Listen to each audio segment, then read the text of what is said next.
depending on what time zone you're in, I guess. So Pace is going to be in and out of the call. He's flying to Vegas right now, or he's about to fly to Vegas. So I guess you guys are having a Vegas meetup tonight or this evening. Pace is going to check out some homes he just bought yesterday from some sub-2 students. So we'll start in like 30 seconds.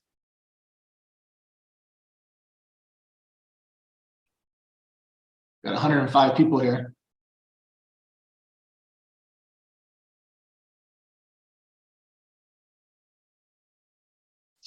All right, guys, so starting today, we are going to do a Zoom every Thursday at this time, forever. They're gonna be 2 hours, and we are going to talk about what types of deals that we wanna partner with everybody in sub-2 with. So the purpose of this program is, Pace always wants everybody to own properties long-term, not just have to assign them, not just have to fix and flip them, and be able to have that long-term cash flow. So we came up with basically a program that for anyone that doesn't have any money to put into deals for the entry fees, we're basically going to help them and partner with them. So in this particular deal, for the most part, we're going to be 50-50 partners with anyone that brings us deals. So we're going to go through all the requirements, how it works, and what information we need to do the deal. And on top of that, there's a lot of people that started submitting deals over the past week. So we're going to break them down. We're going to show you what we like about them, what we don't like about them, and we'll try to make these deals happen. So if they're not good deals, we'll tell you like what to tweak and why. And we're pretty flexible on a lot of the requirements. If some of the things are really good, then if some of the things aren't quite as good as we want, we're kind of flexible. So what I'm gonna do is in the chat, I'm gonna put down all the requirements one more time, and then we'll kind of go through it. Let's see here in the chat. All right, I just kind of put down the overview of it. That's what we're gonna go through. So a lot of people ask questions. I'm gonna answer them all, and Pace will be in as well for some of it when he's not on the plane. But we buy these in any single state. So a lot of people ask, yeah, it doesn't matter what state it is. So, there's certain states and cities that I'll buy stuff in, and certain states and cities that Pace will buy in. And if we own them by ourselves, there's some that we won't. But on this particular program, we will partner with any sub-2 student. You have to be a sub-2 student for us to partner with you, but it could be any single city, any single state in the country. And we'll go through why and how it will work, if there's any questions. So, the way to submit deals will be to email me, and I'm going to put my email in the chat as well here.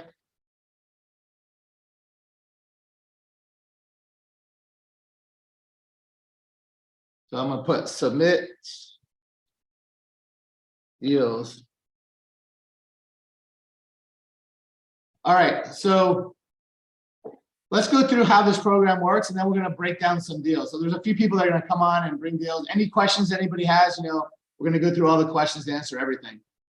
So these things that our requirements is something that you guys should mark down and mark down for yourself. These requirements are really important for a lot of reasons. So if you get deals and they don't meet these requirements, it's going to be a little bit harder to sell.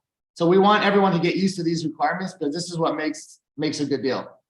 Again, if they don't fit exactly all these requirements, it's okay.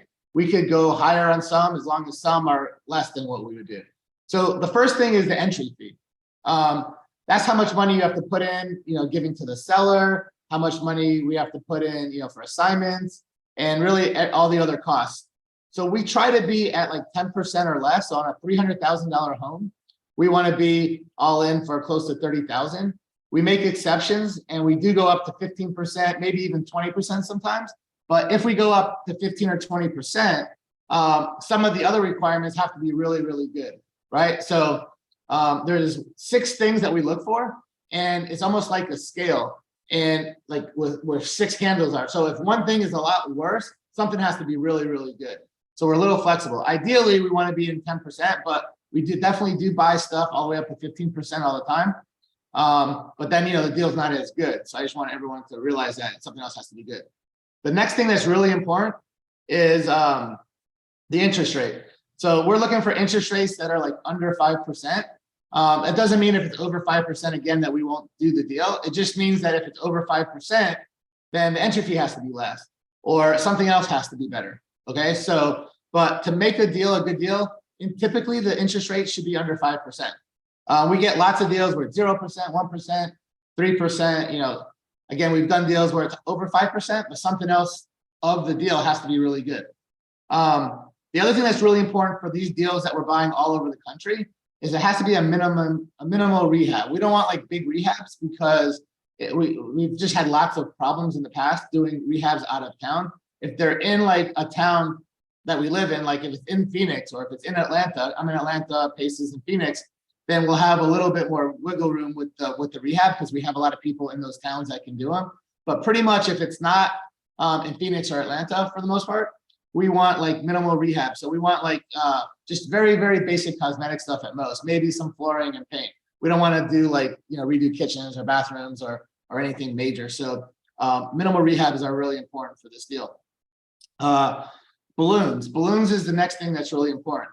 And again, we want balloons really with no balloons, right? We don't want balloons. But if we're going to get deals, we're looking for at least 7 years or longer. And even 7 years is really not that long.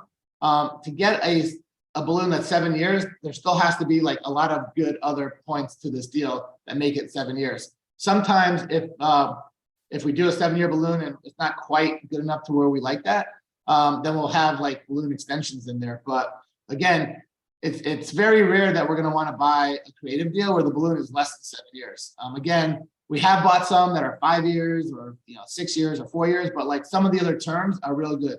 Just for a rule of thumb on balloons, the shorter the balloon, the better the purchase price has to be, right? On a lot of these sub 2 deals, we're paying really close to what it's worth. We're paying really close to ARV. So the higher the ARV that we're paying, right? If we're paying 85, 90, 95, 100% of what it's worth, the more we're paying close to the ARV, the longer the balloon, or we can't even have a balloon, right? If we're paying full value, the balloon has to be 15 years or longer. If we're paying, 80 to 90%, then maybe, a 7-year balloon could work. A really, really good rule of thumb that, that I tell everybody about balloons is that think about what you would pay as a cash deal today, okay? So let's just say a home is worth $100,000. That's what ARV is, $100,000. And you want to buy it as a cash deal so you can wholesale it or fix and flip it yourself. Let's just say you have to pay 70% of what it's worth. So you would have to buy that home for $70,000, okay? So now stay with me here. A home is worth $100,000 ARV. You have to buy it for $70,000 today to make it a cash deal, to make it where it's worth, or maybe even less, whatever your formula is for your town, for your city, and what works for you.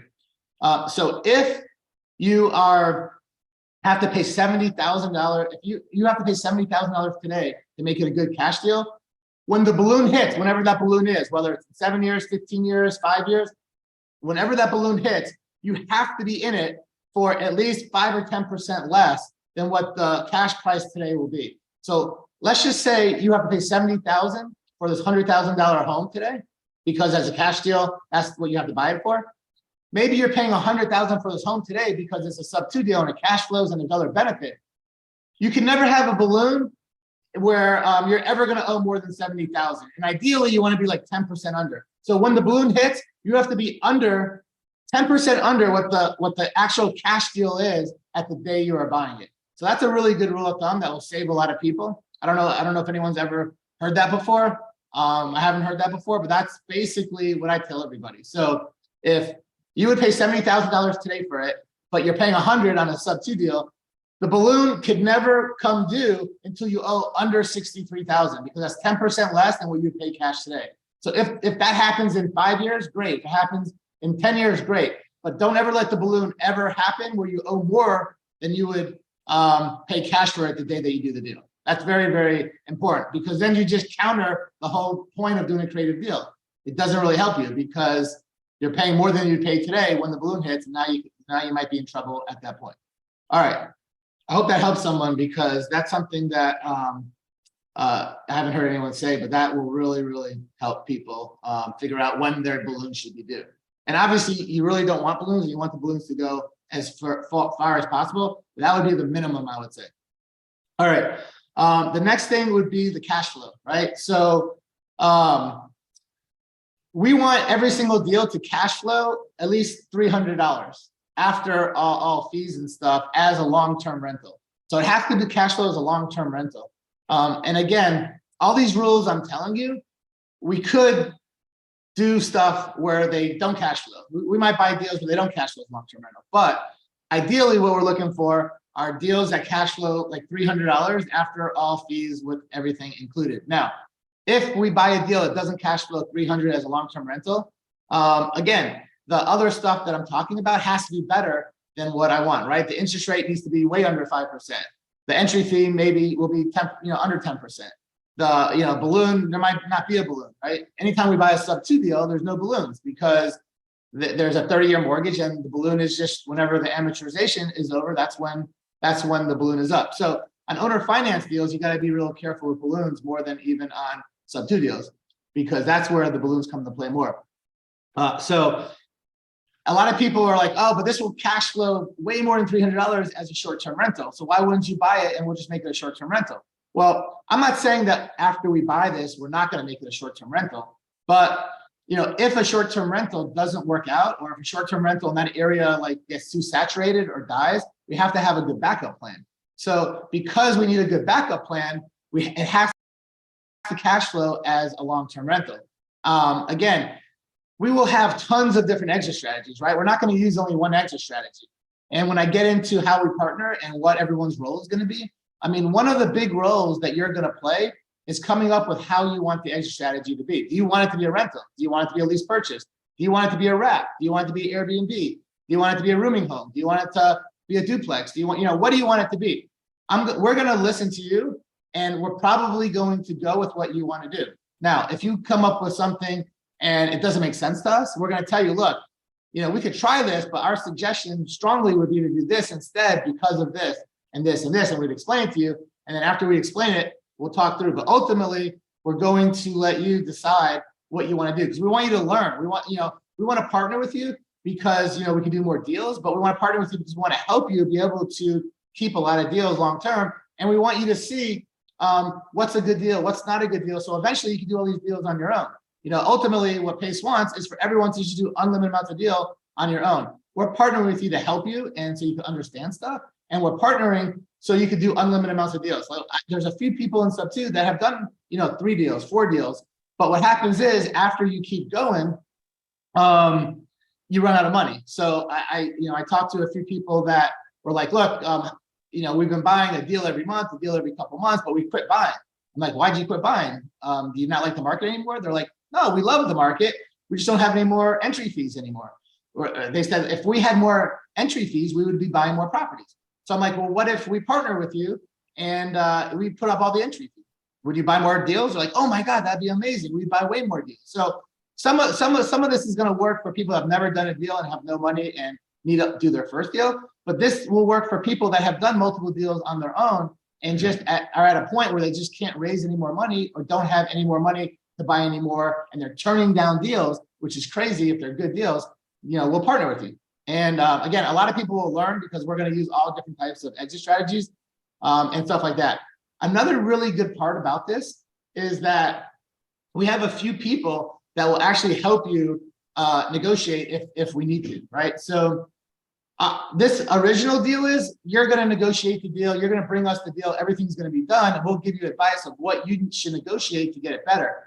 But that's pretty much the original deal. But now we were talking to a lot of people over this past week about what we're doing. And we had a few people step up and they're like, man, if some of these people need help to negotiate because you're not quite there, but you're really close. Now, again, it has to be really close, but you just can't get it exactly to the end.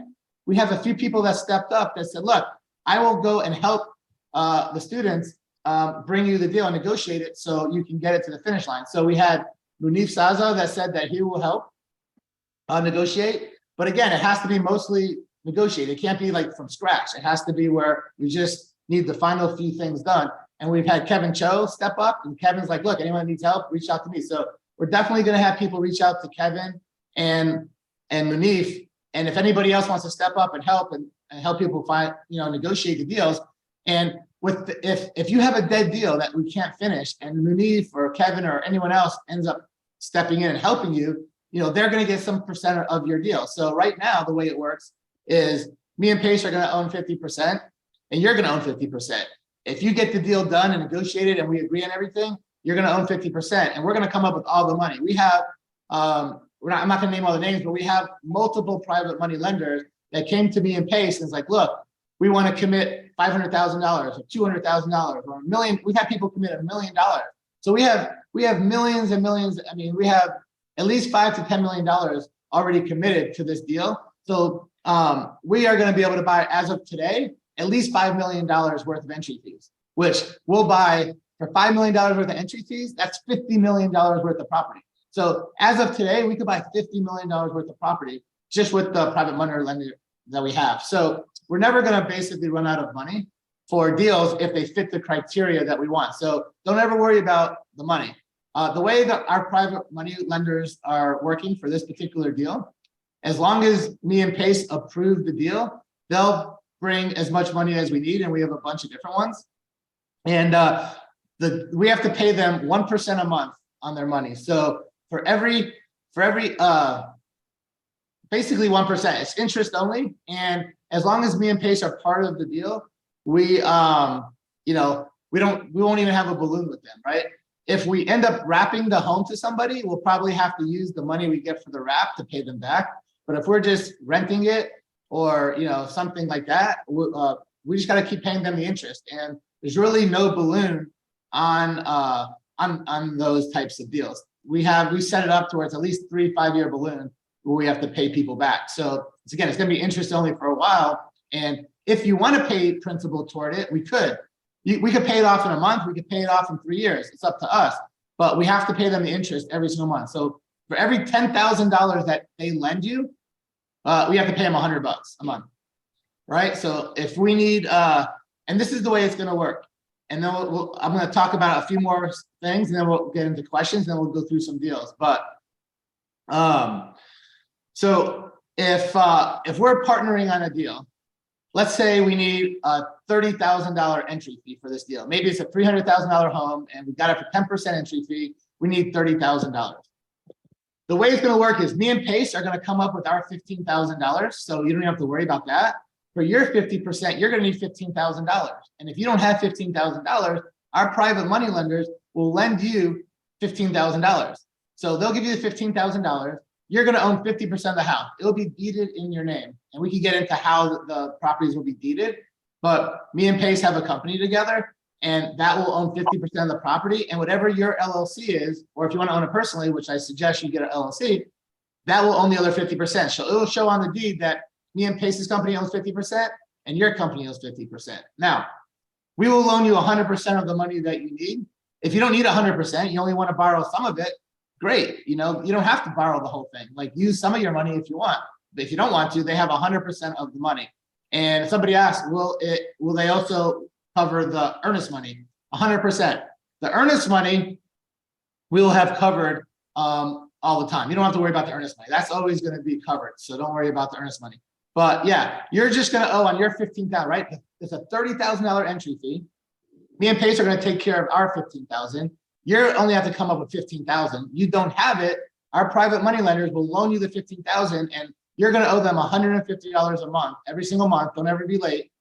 That's what you're going to own, $150 a month. Now, hopefully, because the way we structured the deal, it's going to cash flow way more than that. So hopefully it'll cash flow enough to where you're going to also have a lot of profit on top of that private money loan. So that's why we're structuring with the requirements the way we are. So we are sure that you're going to cash flow and you're going to be making money long-term, and you're going to get the appreciation, everything else on this deal, but especially that cash flow. All right. The next important requirement is that we buy the home with a little bit of equity, right? We don't really want to pay 100%. I'm not saying we won't, but we want to get like some equity. So ideally, if we can get 10% equity in a home, that's good enough. So if we're buying a home worth 100,000, we'll pay 90,000 for that home, right? Like on a cash deal, you have to pay 70,000 or 60,000 or 65, depending on where you're at and what help. But on these types of deals, we're more than happy buying these properties at 90% of ARV. So those are the requirements. And then on top of those 6 requirements, basically, we will go above and beyond, right? So even though 10% entry fee is what we want to do, don't not submit a deal because the entry fee is 12% or 14%. We might still buy it. But if we buy it and the entry fee is 14%, the other 5 things have to be good, right? Everything can't be more than we want. Half of it could be, or a few of it could be, as long as some stuff is really, really good, right? If and we'll go through and I'll answer questions if anyone has any questions. But I just want everyone to understand that these aren't like, like dead stopping points. If it's over 5%, we won't buy it. If it's over 10% entry fee, we won't buy it. If interest rates over 5, we have room if some of the other characteristics is good. And I want to give a shout out to another really, really cool person that's a friend of mine and a friend of Pace's that stepped up over the last week and has been coming to me and Pace and said, look, I want to help you. I'm really good at setting up systems and stuff. I want to help you set up this program. So that was Richard Knowles. So Richard Knowles came to us and he's like, look, I'm going to set up a CRM to where instead of everyone having to email you like you are right now, I'm going to set up a thing. People just have to plug in every single thing. They'll plug in all the things that you need, and then it'll spit out a number at the end from 1 to 10, 10 being the best, 1 being the worst. And it'll spit out a number. This is a 7, this is a 4. And a 10 means it hit everything that we want, or even better. A 9 means it hit almost everything we want, really close. A 1 will be it hit nothing. It's a shitty deal. But anyhow, basically what that will do, it will help you determine that, look, okay, there's 1 or 2 things that are more than we want, but there's other things that are so good that the few things that are more than we want, it's okay because they counter out. So that system of a 1 to 10 is what Richard and me and Pace are going to be working on together, and get that together over the next couple weeks. When we perfect it, we'll send that out, and we'll change the way that people submit deals to us. Instead of just emailing it, they can go right through there, and you'll know how good the deal is or not. Now, again, every single Thursday, we are going to be here reviewing every deal that's submitted. What I want to do is, go through and review some of the really good deals, but I want to go through mostly some of the ones that aren't so good, so everyone could understand why they're not good. Because that's, I think, what's the most important thing is everybody understanding why a deal is not a deal and how to make it a deal. If it's not a deal, what needs to happen? All right, so those are all the requirements. And again, we will talk about them through the Zoom and throughout the week of any questions. Okay, now let's talk about how this will work. Okay, that's the requirements. The way that it will work is you guys will find the deals, right? And again, it doesn't matter where the deal is. It could be in some small little city that no one's heard of, in some state that me and Pace don't buy deals in. As long as you are comfortable with that city, preferably if it's a city like that, you kind of live there or are close by, so you know the market. And that's the reason why we could buy these deals in markets that we would never buy in. It's because you're there. You're our boots on the ground. You're the one that is telling us, look, I know this area. Trust me. And, we trust you. So that's the reason why we could buy deals that we never were able to buy before. And that's why we can do this program.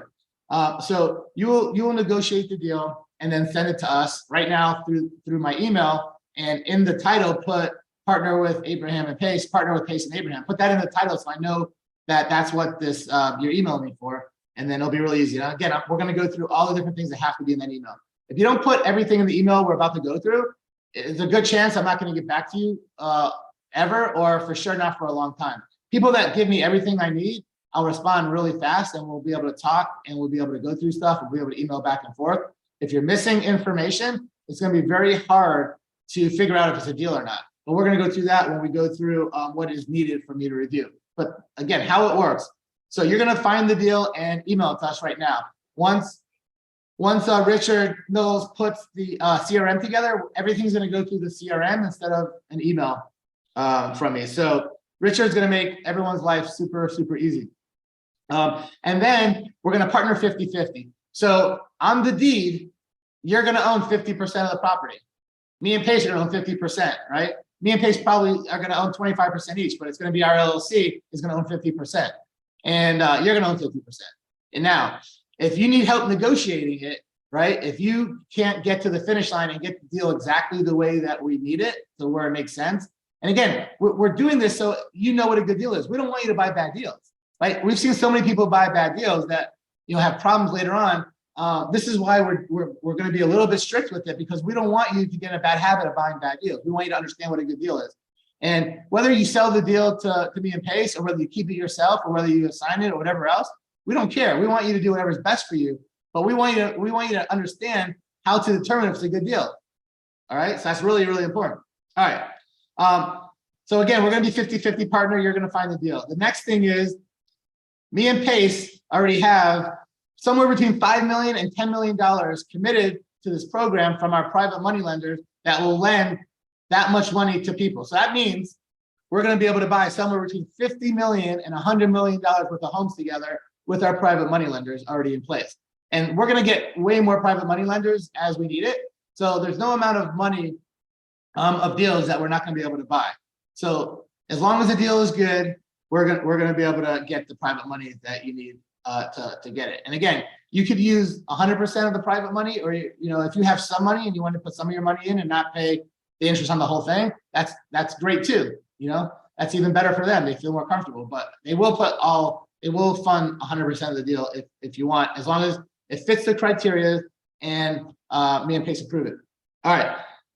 The next thing that is important, that is how this will work, is since you're the one in the town, or you don't necessarily have to live there, you just have to know the town. Some people do a lot of virtual stuff, that's okay.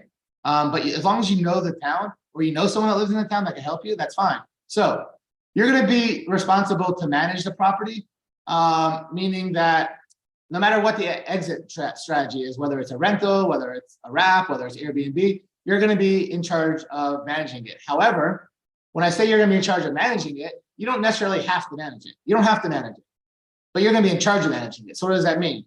What that means is either you're going to manage it, or you're going to find a manager and you're going to be in charge of that manager. So let's say you don't want to manage the property. That's 100% fine. We're good with that, right? But you're going to have to find a manager in that town, or know a manager, or have somebody boots on the ground that's going to help you, and they will have to manage it. And you're just going to be in charge of them. That's it. You don't really have to do it, but you have to know the manager in that town. Again, the reason why this is so important is because we're going to towns we would never buy deals in. Like, we told people we'd buy deals in crazy towns that it makes no sense, but we'll still buy deals there. We're buying deals there because you are the expert in that town and we trust you. And so you need to make sure that you have someone that knows what they're doing in that town if you don't. I hope that all makes sense so far. And the last thing is, we will discuss together what the exit strategy is, right? Pace likes doing just regular rentals and owning the home long-term, but I'm really, really flexible. I have so many exit strategies I use now. I'm willing to do anything that you want to do, right? So I bought a lot of deals lately over the last few months with a lot of sub-2 students that we actually have done this process already, where I'm 50% owner and the other sub-2 students 50% owner. And almost every single one of these that I've done have a different exit strategy. So I'm super open to exit strategies. We have a lot of rentals. I have a lot of lease purchases. I have a lot of Airbnbs. I have rooming homes with some people now. And I actually have some that we turn into duplexes, to where we rent out one half of the house to one person, another half of the house to other people. And of course, I have a lot of wraps. So Pace doesn't like wraps. He doesn't do wraps anymore himself. But on this program, if you determine a wrap makes the most sense, and I like wraps a lot. That's the one thing that me and Pace are a little bit different on. Like, we pretty much agree on everything, but I like doing wraps right now. Wraps are really good and really strong in this market for me. Pace doesn't like them because Pace likes to own every single home long-term. And when you wrap it, you don't own the home long-term. But again, if for the deal that we're doing, a wrap makes the most sense, 100%, that could be one of the extra strategies that we use. And again, we'll talk through it, and we'll figure out what makes the most sense, and that we'll do. But we don't really care what the exit strategy is. It could be a wrap. It could be a lease purchase. It could be a regular rental, Airbnb, whatever it is. We're going to talk. So, but ultimately, we want you to have the final word. So, like, if you tell us what you want to do and we say, look, we don't think this makes a whole lot of sense, we'll explain to you why I don't think, we don't think it makes sense. And then you got to determine, okay, well, I still want to do it, or I don't want to do it because of this. And if it's just absolutely stupid to do, we're going to not let you do it, but that's pretty much never going to happen, right? Like everyone here is pretty smart. So once we explain why we don't like it, you'll tell us why you like it, even though we explained it. And then, if it makes sense, then fine. All right. So we want you to learn from this process. The whole point of this is to make sure that you guys are learning from this process, because we want to do a million deals with everybody here. But if you want to own the homes yourself, we want to help you understand what a good deal is. So, once you do a deal with us, or even if you don't do a deal and we review stuff and you keep it yourself, we want you to make sure that you get a good deal. We don't want people in sub 2 message, putting on posts, oh man, I just did this deal, it went so bad, and this is why. We want to make sure, we help you avoid that. So this is going to really help you. And again, do a few deals with us and then do some on your own, or do every deal with us, or do no deals with us. We just want to make sure that you guys do what is ever best for you and you understand everything about this. All right. All right. So we went through all the requirements. We just went through how it works. The last thing we're going to do is talk about all the things that we need to be able to do this deal with you. This is the information that we need. If you don't give us all this information, it's going to be very, very hard to know if it's a deal we want to do or not, right? So one of the most frustrating things that goes on in Pace's world is that people send him emails or texts or whatever it is with deals, but they don't give him all the information you need.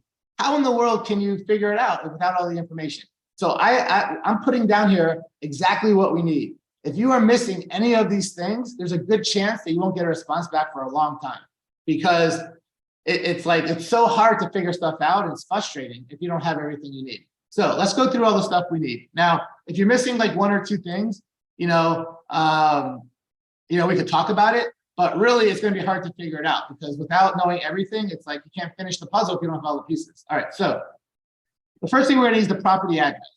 Without a property address, I don't even look at it. I won't look at the deal, because I don't even know what I'm looking at. Like, every market is different, every city is different, every street is different. I need to know. And once I have the address, I can tell how many square feet it is. I can tell how many bed bath count it is. I can tell what year it was built. I could tell so many things from the address. I'm not even asking you to send me the year built or the how many bed bath. I'm not even asking for that. I'm just asking for the address. I'll figure out the rest once I have the address, right? I'm trying to just get the main thing so I can figure out everything I need. But without the address, I can't figure anything out. The next thing that's super important is the purchase price. Now, this is one thing that kind of everybody does a little differently. When you submit the purchase price, I want the purchase price to include everything that we're going to pay. So when I say everything, if you're JVing it with someone, or if it's coming from another person, a friend of yours or a sub 2 student, I want to know our final purchase price, not how much they're paying the seller. I want to know how much the purchase price is with the assignment fee, with everything. I want to know how much the purchase price is. So don't tell me, look, it's 100,000 plus 10,000 plus a 10,000 assignment plus a $10,000 arrear plus. I want to know how much money are we paying for this property altogether. I just want one number. I don't even care the breakdown of what the assignment fee is and all that stuff. I just want to know what I'm paying for it. Because if everyone does it differently, and some people tell me what I'm paying for it, and some people tell me it's this plus this to this, now I have no idea. Am I adding stuff, subtracting stuff? I need everyone to do it the same way. So because of that, how much are we going to be in the property for? Don't worry about closing costs. Don't worry about repairs. But everything besides repairs and closing costs, I want to know what we are actually paying for that property. So that's going to be the purchase price plus any single realtor fees, assignment fees, all that gets added into the purchase price. Don't worry about rehab, don't worry about closing costs, and don't worry about holding costs. So I don't need holding costs, I don't need repair costs, and I don't need closing costs. Those are the three things I don't care about in the purchase price: closing costs and repair costs and holding costs. Those don't add. But any type of assignment fees, realtor fees, purchase price, all that is really my purchase price. My purchase price is what I'm paying with all those assignments and all those realtor fees. So I need to know that final number. I don't have to figure out, do I need a subtractor or I need an add it because they didn't put it in? That's the number I need. All right. The next thing is I want you to give me what you think the estimated repair costs will be, right? Separately from because those are the three things I don't want that in the purchase price. The repair cost, the holding cost, And the closing costs, I don't want in the repair, in the sales price. But I do want to know what you think the repair costs will be. And then, if you already, know someone to do it, would be a bonus, but about what the repair costs will be. And of course, the repair cost is subjective, like depending on what we want to do with the property. We can make the property really nice and repair cost could be 20, 30,000, or we can make it, just good enough for someone to live in. It might be 5,000. But give me a repair estimate based on what you want the exit strategy to be. So if you want the exit strategy to be this, put the repair cost for that type of exit strategy. Just mirror the exit strategy to the repair cost. All right. Then I want to know what the home is worth after we do everything, the ARV. So you gave me what we're paying for it. I want to know what the ARV is. I basically want, for the most part, to be paying 90% or less of the ARV after the repair costs. Now, again, I will pay 100% if some of the other stuff that we talked about earlier is good, right? If the interest rate is 0 or 1% or 2%, I might, go higher on other stuff. But I need to know what the ARV is. So are we getting it at 100% of what it's worth? Are we getting it at 90%, 80%? The lower we get it, the more flexible we will be on some of the other stuff that are the requirements. Okay. So the next thing will be the down payment. Down payment and other entry fees, including arrears. So any down payment that we are going to have to put, I want in there. So I want to know, basically, that will show me, okay, this is the purchase price, this is the down payment. So now I'll be able to tell really fast, are we in this for 10%, 7%, 3%, 15%? It'll tell me right away. Once I see the purchase price and the down payment, then I will know exactly what percent we are putting up on the front end. The next thing I need to know is this an owner finance deal, a sub-2 deal, or a hybrid deal? Because these kind of work a little differently. If it's a sub-2 deal, I know it has a mortgage, and we're going to make sure that it's a locked-in interest rate that's not adjustable. And we know that there's not going to be so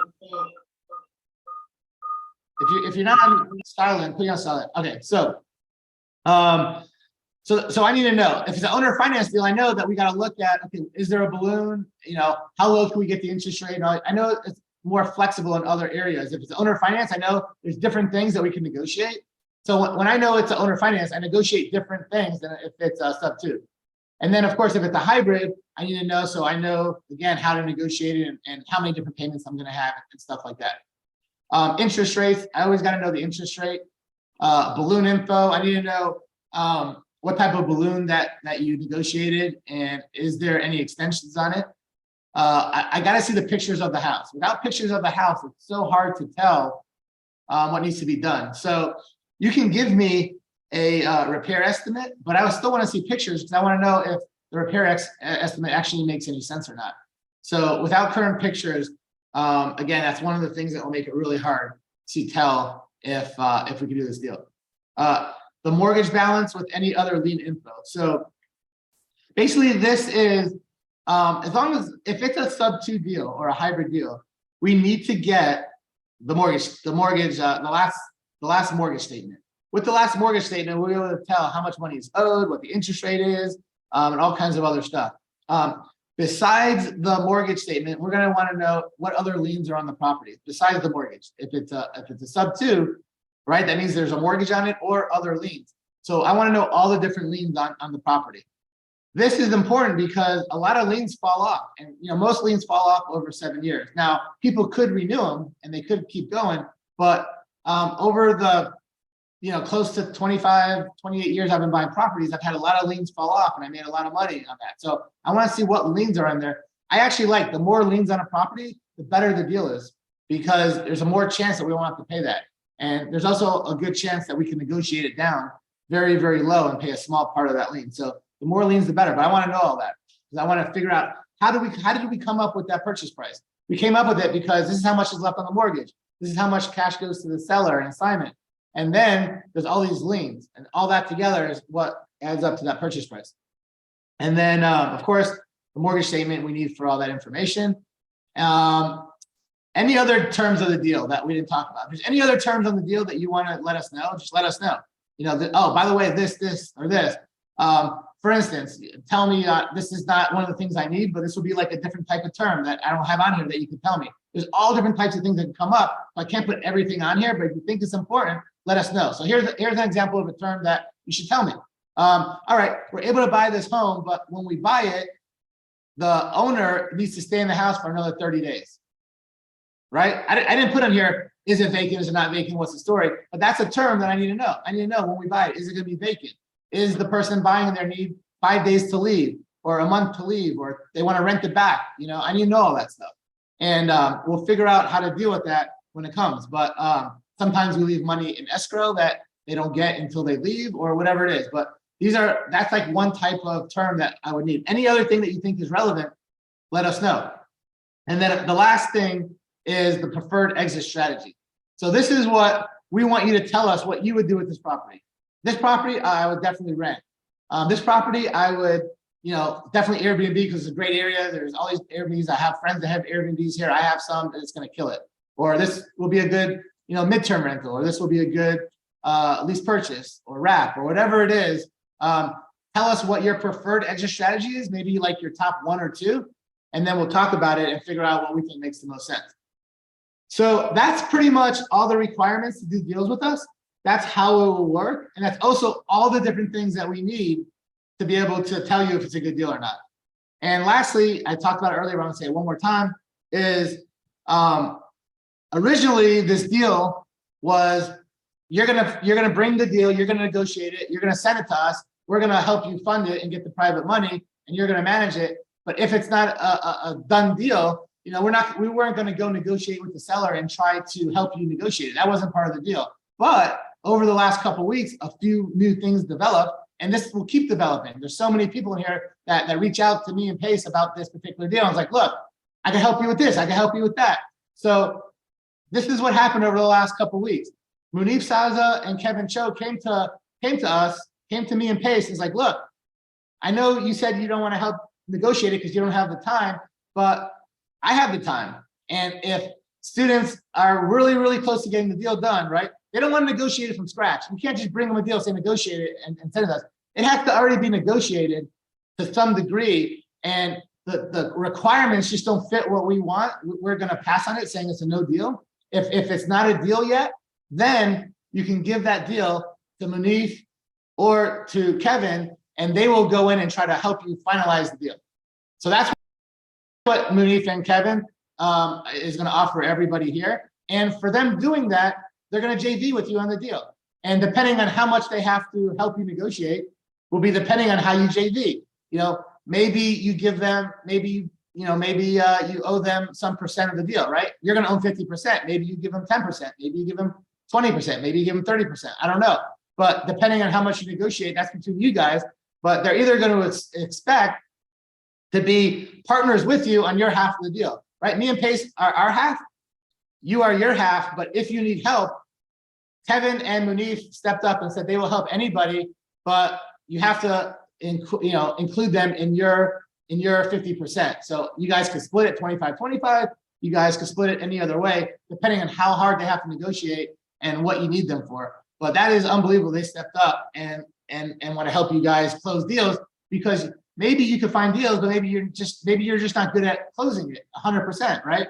But obviously, if you need help with the money, which is probably most of the problems that we've heard, me and Pace came up with that solution. We have unlimited amounts of money of private money lenders that will lend us all the money that we need to make every single deal that you guys want happen. But then the other problem came up, well, what if I can't negotiate and I don't have the money?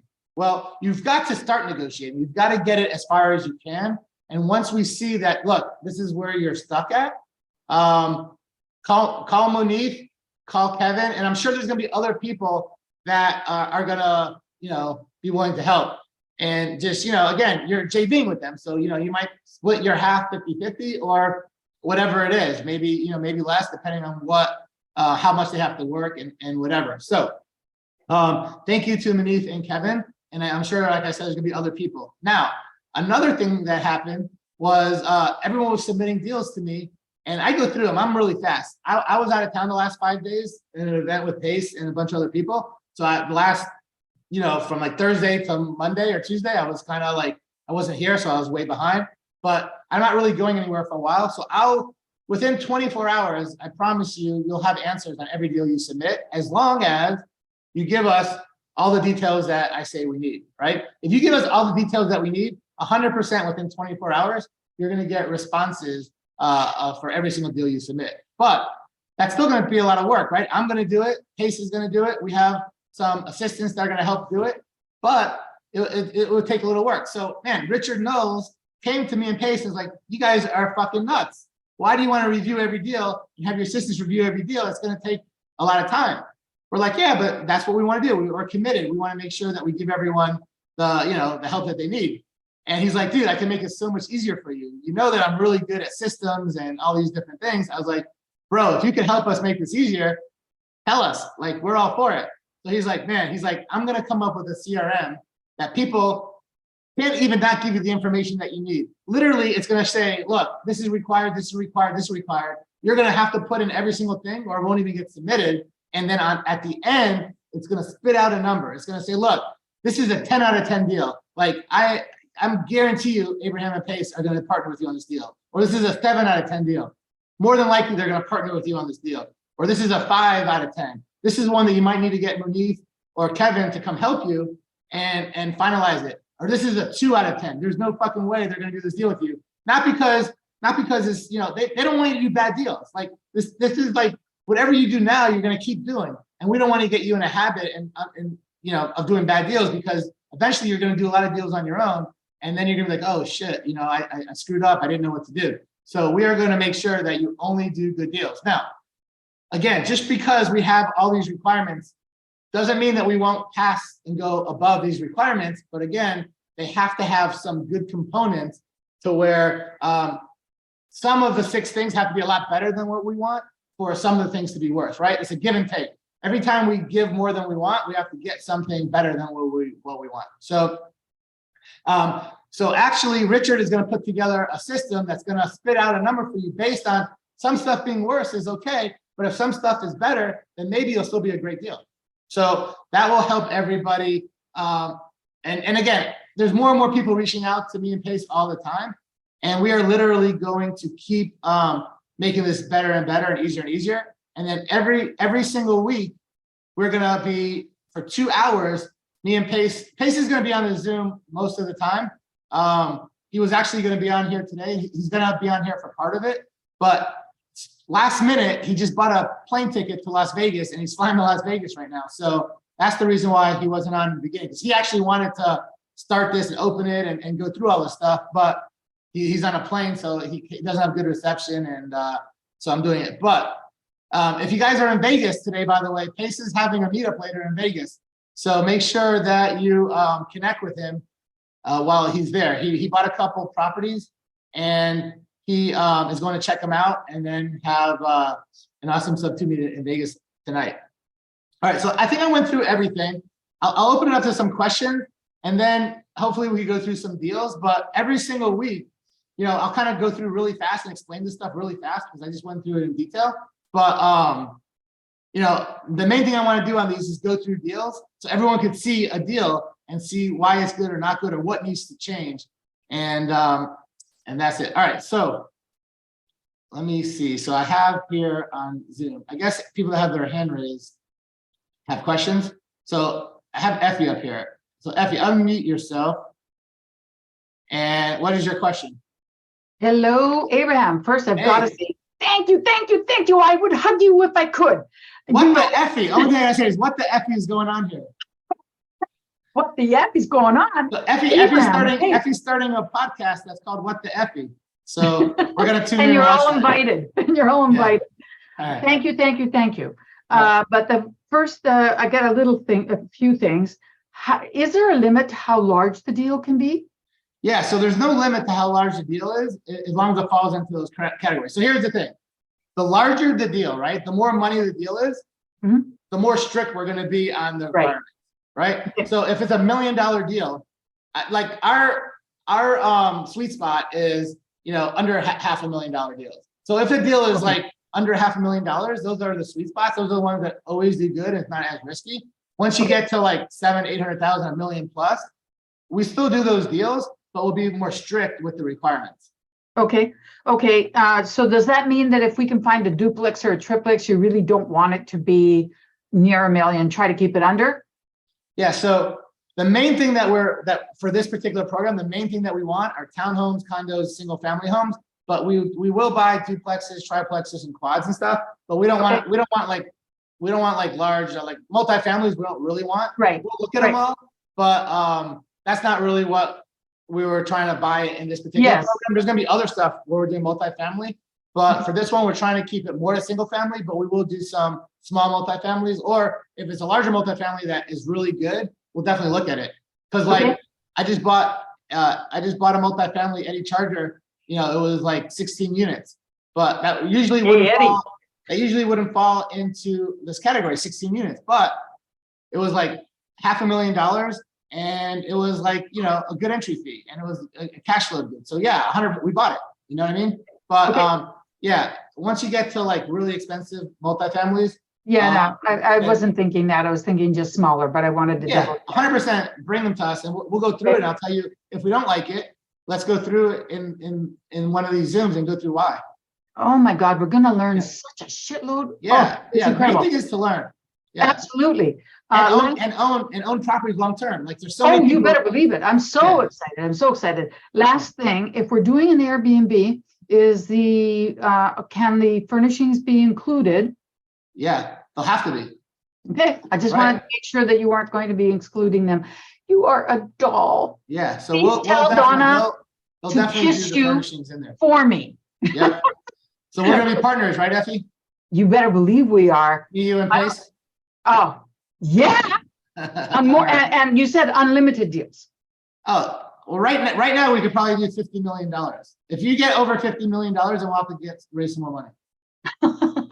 I'll help you. Okay. Thank you. Thank you. All right. Let's see. So I got Peggy Page. You can unmute yourself. What? Hey, Peggy. Hey. Also, like Effie said, amazing, phenomenal. Thank you guys for being super generous and giving us this opportunity. Just a couple of questions, and I apologize. One quick thing before you say it. So there's a bunch of comments coming through right now based on what Effie just asked. If we're doing an Airbnb, does the furniture have to be included in the 10%?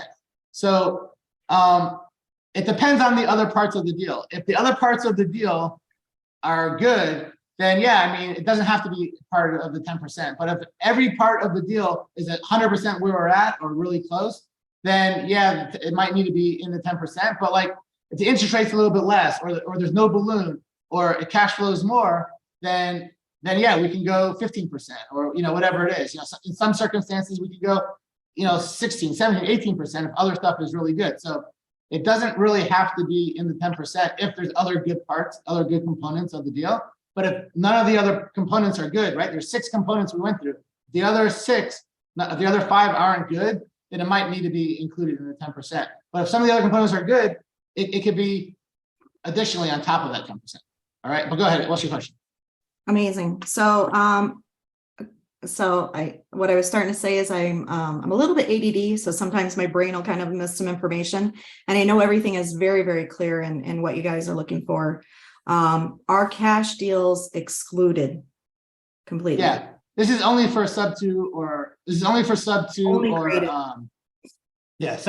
owner finance or hybrids. Okay, I just wanted to make sure that it's not even for novations. No novation. Only sub 2, owner finance, and hybrids.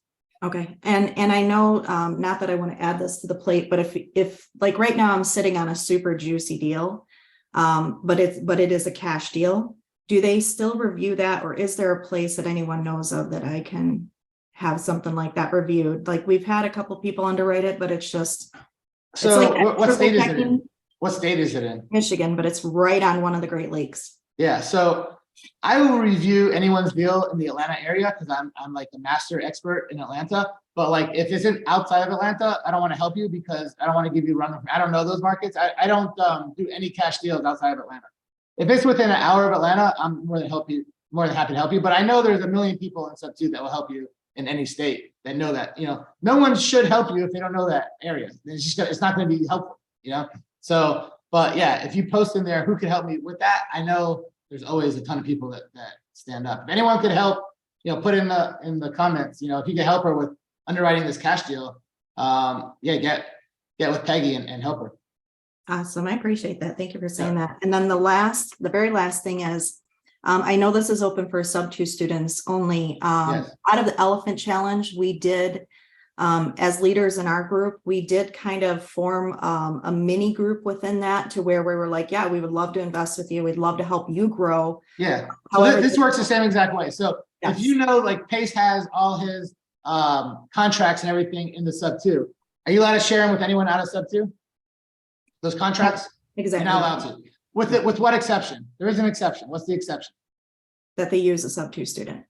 That you partner with them. That you're partnering with them. If you partner with them and JV with them and you do a deal with them, then you are allowed to give them those contracts because you guys are partners. So it's the same exact thing with this. We will only do deals with sub-2 students. However, if you partner with somebody that's not in sub-2 and now you do it together, you guys could own that 50% together. But one of the people have to be in sub-2. Okay, perfect. Thank you. That answers it. Okay. All right, next question. I got Tiffany Thorough. Hey, can you hear me? Yeah. All right, great. Just had 2 questions. One, I saw it in the chat too as well, about bridge loans. Are you doing anything like that? Bridge loans give me an example of bridge loan for what? Like if someone had a bridge loan and they're trying to get rid of it, they have, all these folks are stuck with bridge loans now. So are those part of the property portfolio that you would be looking into, or no? It's gotta be a sub-2 deal. If it has a mortgage, it's gotta be like a mortgage that because they all have mortgages, but it can't have a balloon. they're only paying interest. If you're Okay, so saying it can't have. Yeah, it can't have like our qualifications is the balloon has to be over 7, it has to be at least 7 years. Okay. Oh, got it. Okay. That makes sense. So if it's a bridge loan and the balloon's coming up in a year or 6 months or 2, that won't fit the 7 years. But if we're buying it for 50% ARV, then maybe we could do a 6-month balloon.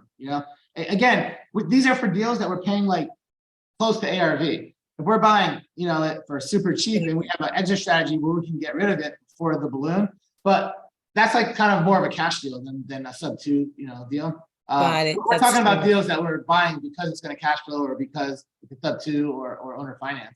Not really cash deals, but yeah, if it's a bridge loan that ends soon, that probably wouldn't work for this program. Okay. And then just 2 more questions. So one was, I know you talked about some types of flips, but to what degree are you talking? Like, are you talking super soft flips, rehabs, or if it makes sense, a more entailed flip? We don't want to do flips per se. We'll do like a little bit of rehab to get it ready for whatever the exit strategy is. It needs to be a small rehab, like paint and carpet. Like if it's more than paint and carpet, we have to really, really look at it because we don't want, paint and flooring, not carpet, but paint and flooring. Like if it's like redoing bathrooms and kitchens, it's usually it won't work. Once in a while it could, depending on the city and who we have to do it and how good the other characteristics requirements are. But that is one of the things that really, really makes it to where it's hard to do deals out of town if we have to do too big of a rehab and we just don't have good people there that end up screwing us. It's just hard to vet people in every city. Sure. Okay. I think that was it. Okay. But yeah, I just wanted to thank you. This is a great Thanks for being here. here. Excited to hear you kind of step through these different deals. Yep. All right, cool. I'll do the next one. 11. Hey, Abraham, thank you for doing this, man. This is super exciting. Can you touch on the 15,000? If somebody doesn't have the 15,000, how does that work again? Yeah. So the example I gave before was, let's just say we're buying a $300,000 house and the entry fee is 30,000, right? We are going to partner 50-50. So me and Pace will own 50-50 with our LLC. You will own your 50% with your LLC. And because we have to come up with 30,000, me and Pace are going to have to come up with our 50%. We're going to have to come up with our 15,000. You're going to have to come up with your 15,000 because that's what you're responsible for, your half. So if you don't have that 15,000, we have private money lenders in place that have a lot of money that they're gonna lend out for this, and they will loan it to you as long as we approve that it's a good deal. And they are going to require an interest-only payment that you have to make to them every single month. So for every $10,000 that they loan you, you're gonna have to pay them $100 a month in interest only. There's not gonna be a balloon unless we wrap it. If we wrap it, they're gonna want the money that we got for the wrap to pay that off. But if we don't wrap it, they're basically gonna give us a 3 or 5 year balloon on the loan that they gave us. And you could pay interest only, or you could pay principal down. If you pay principal down, then you're not gonna owe them the full amount of interest anymore because it's gonna be based on the amount that you still owe them. But they'll be flexible on the principal. They just definitely need that interest every single month. Got it. And when it's interest only, when you're paying the private money lender, when do they get their full amount back? For instance, if they're lending that, that. Yeah, I just said that it could be, they're flexible 3 to 5 years. Oh, okay, got it. If everything is going good and they're getting paid, they might even extend it. But it's something I wouldn't worry about now because you have a while, basically. And now keep in mind, we're not going to let you do a deal that's not going to cash flow, So if it doesn't cash flow, it's not going to be a good deal. So we want to make sure that, you'll have extra money that if you want to pay them a little bit here and there, it's just going to lower your interest rate. The more you pay them, the less interest you're going to pay the following month. But they are not going to require you to pay it back for at least 3 years. Got it. Okay. And I'm in California, and my main market is where we can do Airbnb short-term rentals. So what would be the requirements in California if it's like a more expensive market? Could you tell me briefly? Yeah, a lot of expensive markets won't work as well because they have to cash flow as the long-term rental. I have like some stuff in California and even other cities that it's hard to find properties that cash flow as a long-term rental, but they have to be able to cash flow or at least not lose money as a long-term rental, even if it's the backup plan, because if Airbnbs like get outlawed or if Airbnbs get too saturated or something like that, or the prices come way down, we don't want to put you in a bad situation where, look, you have to pay this private money lender every single month and you have no money to pay them because everything you're doing doesn't work. So we're going to show you how to be safe and how to make it a good deal. So it's going to have to not be negative cash flow as a long-term rental. Ideally, we want it to make some money as a long-term rental, even if it's not our exit strategy, but it can't be like a bad, where you're losing money. Yeah, got it. So it needs to like cash flow annually, obviously, as a long-term rental, and that's for backup, just in case if Airbnb gets shut down for whatever. I'm not saying we won't do Airbnbs, but yeah. if I see more and more all over the country where Airbnb is not working as well. Either they're being banned or they're just too saturated to where, places that were always full are not full all the time. Now there's some places Airbnb is just as good now as it ever was. It depends on the market, but we want to make sure that you're safe. We don't want anyone to get into a deal where they regret it later. Mm-hmm. Got it. Okay, understood. And then my last question is, worst case scenario, if anybody whether me, Pace, or you don't want that property or whatever, is there like a buyout agreement, or I guess? Okay, yeah, good question. So we're gonna have basically an operating agreement between us of what everybody could or can't do, and we'll discuss it ahead of time. So yeah, if one of us want to sell, the other one doesn't, we'll put in there who has the right to do what. But again, we're doing this really to help everybody in sub 2 to be able to own property. So if you want to exit in a certain way, we are basically going to agree with you, as long as it's something that's just so stupid, right? But if you want to sell it to somebody and we don't want you to sell it, then at worst case, we'll just have the first right to buy you out before you sell to someone else at the same price. But if you want to sell it to somebody else in a way that we don't think makes sense, but you really want to do it, we're going to let you do it. We'll just have first right of refusal. But again, we're probably just going to let you sell it because the whole purpose of this is to get everybody, be able to own properties because they couldn't before, and to learn. We want everyone to learn and be able to understand what's good or not. So, again, if you tell us something that doesn't make sense, we will give you our opinion and tell you why we think it makes no sense. And then if you're like, oh, but this is why it does make sense, ultimately we're going to listen to you. But we'll have a contract between us of what each person could do or can't do ahead of time. It's basically like an operating agreement. Got it. Yeah, because my goal, again, I don't like ever selling property, so that's why I was wondering. Yeah, I like to keep it long term. Okay. You're just like Pace. Pace doesn't like selling properties either. I like selling properties. I like keeping a lot. I like keeping a ton long term, but I like selling them too. I like doing both, you know? So like, there's nothing you could tell me. I'm like, no, I don't like doing that. I like doing both, you know? But Pace definitely likes keeping stuff long term. So you're just like him. Yeah, absolutely. Sounds good, brother. Thank you so much. I appreciate it. Yeah, no problem. All right, Annie. Hey, one of my questions was the buyout, so that was answered. And then just, I'm pretty sure I know the answer, but just to clarify, the management fees, if we decide to go with the management company, would come out of our half the profit, since that's kind of on us. Is that correct? No. If there's management fees, they'll come out of the partnership. Out of the top, off the top. Okay. Yeah. You see, so again, people that weren't here before, part of the requirements is that you're going to manage the property. And when I say you have to manage the property, you don't physically have to manage the property. You could hire a property manager to manage it. So obviously, if you're managing the property yourself, then there'll be a bigger cash flow. So like we'll be able to be more flexible on other terms, right? Because it'll cash flow better. But if you have to hire a management company, we're fine with that. And the company will pay for it. You won't be responsible. But then the cash flow will be less. So that will make the deal not as good, right? One of the requirements is we want the cash flow $300. If we have to hire a management fee, we will pay it. Me, you, and Pace will pay it together equally. But the cash flow will be less. So now something else has to be better. Okay. But if you say, look, I'm going to manage it myself, that will just add more cash flow, which will make us be able to be more aggressive and go higher on other stuff. Yep, makes sense. Thanks so much. Appreciate you. Yeah. All right, Pam Cleary. So going back to the cash flow, I have several questions to ask. That $300. So is that $300 split evenly? Like y'all are 150? Yeah, $300 total as a partnership, $300. Okay, and then a second thing, you said that it's $150 for every 10,000 for $100. $100. It's 1%. 1%. Okay. Well, the question is, and you said that they're willing to do it for 3 to 5 years, I believe. A balloon in 3 to 5 years. Okay. Is there a penalty for paying it off early? So no, you could pay it off one day after you do it for nothing. Okay. There's no penalty. They're not doing it to make like money. They're doing it to help me and Pace help the community. Like they don't want to charge. There's no like upfront fees. There's no nothing. It's just a flat 1% a month. You could pay it off as soon as you want. You could wait until the balloon.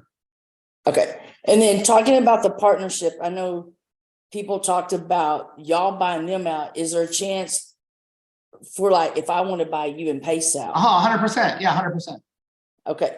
Is it? Keep in mind, Pace's goal of this whole program, the reason why he's doing it, you think he cares if he buys a property here, a property there? It doesn't really help him that much. I mean, he's an addict. He loves buying properties, but does it really help him financially if he buys a property here or there? He wants to help everybody here own properties, be able to do stuff that he's like, look, there's so many people that ask me all the time, I can't buy this property. I don't have, the money, and I can't find a private money lender. Or I can't.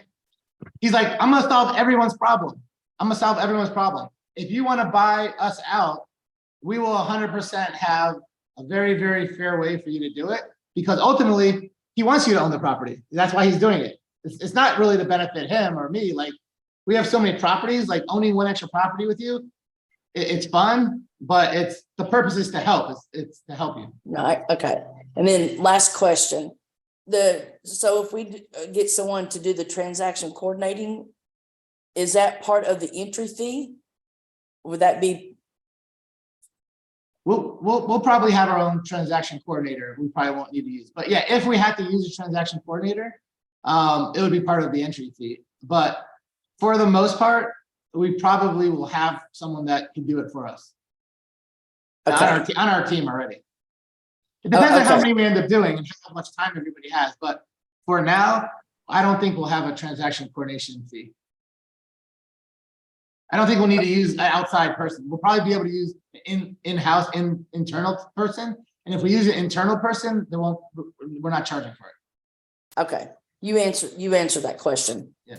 Thank you. I appreciate it. Thanks for the time. Yeah, for sure. All right. Jonathan Asbell. What's going on, Abe? How are you? Good. How's it going? Good. By the way, that Young Entrepreneur Academy thing, I'm working on it. It's getting people in place. I'll let you know as soon as I got more info. Yeah. So what I wanted to know, so, I'm in Miami, your old hometown, and you can imagine what's going on here. And what I'm starting to wonder is if of a strategy where it's like we're going to put more than 50% down and then cash out with a note. And I'm wondering if this program that you're doing, if I get all the other pieces working, do you think it would work with a larger deposit or not? I'm just curious, like if you feel 50% will never work. 50% will never. Here's the reason why.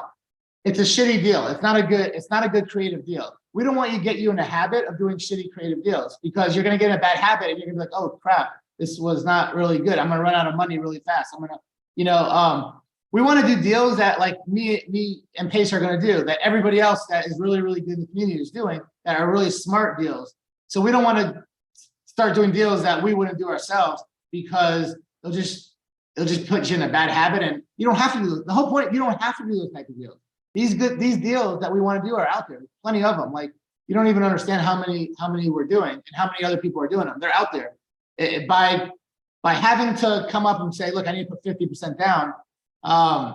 That's either being lazy or that's not finding enough deals. You don't have enough deal flow, right? But yeah, that's a cash deal. I'm not saying putting 50% down is a bad deal, but that's a cash deal. We just don't do cash deals outside of our area, right? Pace only does cash deals in Phoenix. I only do cash deals in Atlanta. If you brought me a deal that was in Atlanta, that was 50% down, I might do that with you because I buy cash deals in Atlanta. So what I'm saying is anytime you are going over 15, 20% entry fee, that is a cash deal. A creative deal is under 20%. So is it a bad deal? It could be a good deal, but it's not a creative deal. And this program is for creative deals. That's a cash deal. If you have a cash deal or a 50% down deal in Phoenix or Atlanta, bring it to Pace, bring it to me, and we might do that deal with you. But that will have nothing to do with this program. Okay. Just want to make sure I understood the parameter. Yeah. Also, the last thing I was going to ask you is, do you borrow under the same terms and conditions that you lend? Yeah. As far as do I pay 1% a month if I need to borrow money? Yeah. Do you go to your people and you say to them, listen, I'll So I pay you have a this. lot of people that I will borrow money for 1% a month, but then I have people that will loan me money at 10%, 8%, but 12%. Yeah. The most I pay anyone right now is 12%. But I have people that loan me money at 4 or 5% too. But yeah, I will borrow money at 12% if I could cash flow more than that. Like if I could borrow money at 12% and then lend it at 20%, I'm just making a free 8%. You know what I mean? Sure. If you look at it like that. So yeah, I will definitely, but I'm not saying Where did that happen? it happens all the time. What was that situation? I do it all the time. I actually loan out money all the time. Like I do transactional lending, like every week I do tons of them. That's for 24 hours. Those are like double closes and Morby methods. And I do tons of those every single week. I'm doing one today for like 1.1 million. Next week I have a couple that are, over $1 million and 600,000. So it doesn't even matter the amount. I'll do up to $5 million on transactional loans. But as far as fix and flip loans that are longer, I do a bunch of those, but only in Atlanta. And Right, but the transactional stuff that's 24 hours a week. What is it usually? What do you think? It's 24 hours or less, or it could be longer than 24 hours as long as my money that I wire into the closing attorney or title company stays in escrow until they get the BC money. As long as my money stays in escrow until they get the BC money, I don't really care how long it is. But typically that's 24 hours. I just can't have my money go in to escrow and then they wire it out before they get the BC, because then if the BC never comes in, I'm stuck with this property that I don't want. But yeah, basically for fix and flip loans, I do up to 6 months, but only in Atlanta. And I have $10 million of my own money lent out to people on fix and flips. And it's anywhere from 18 to 24% is what I loan it for. There's no other fees. It's like 1.5% to 2% a month, depending on how risky it is.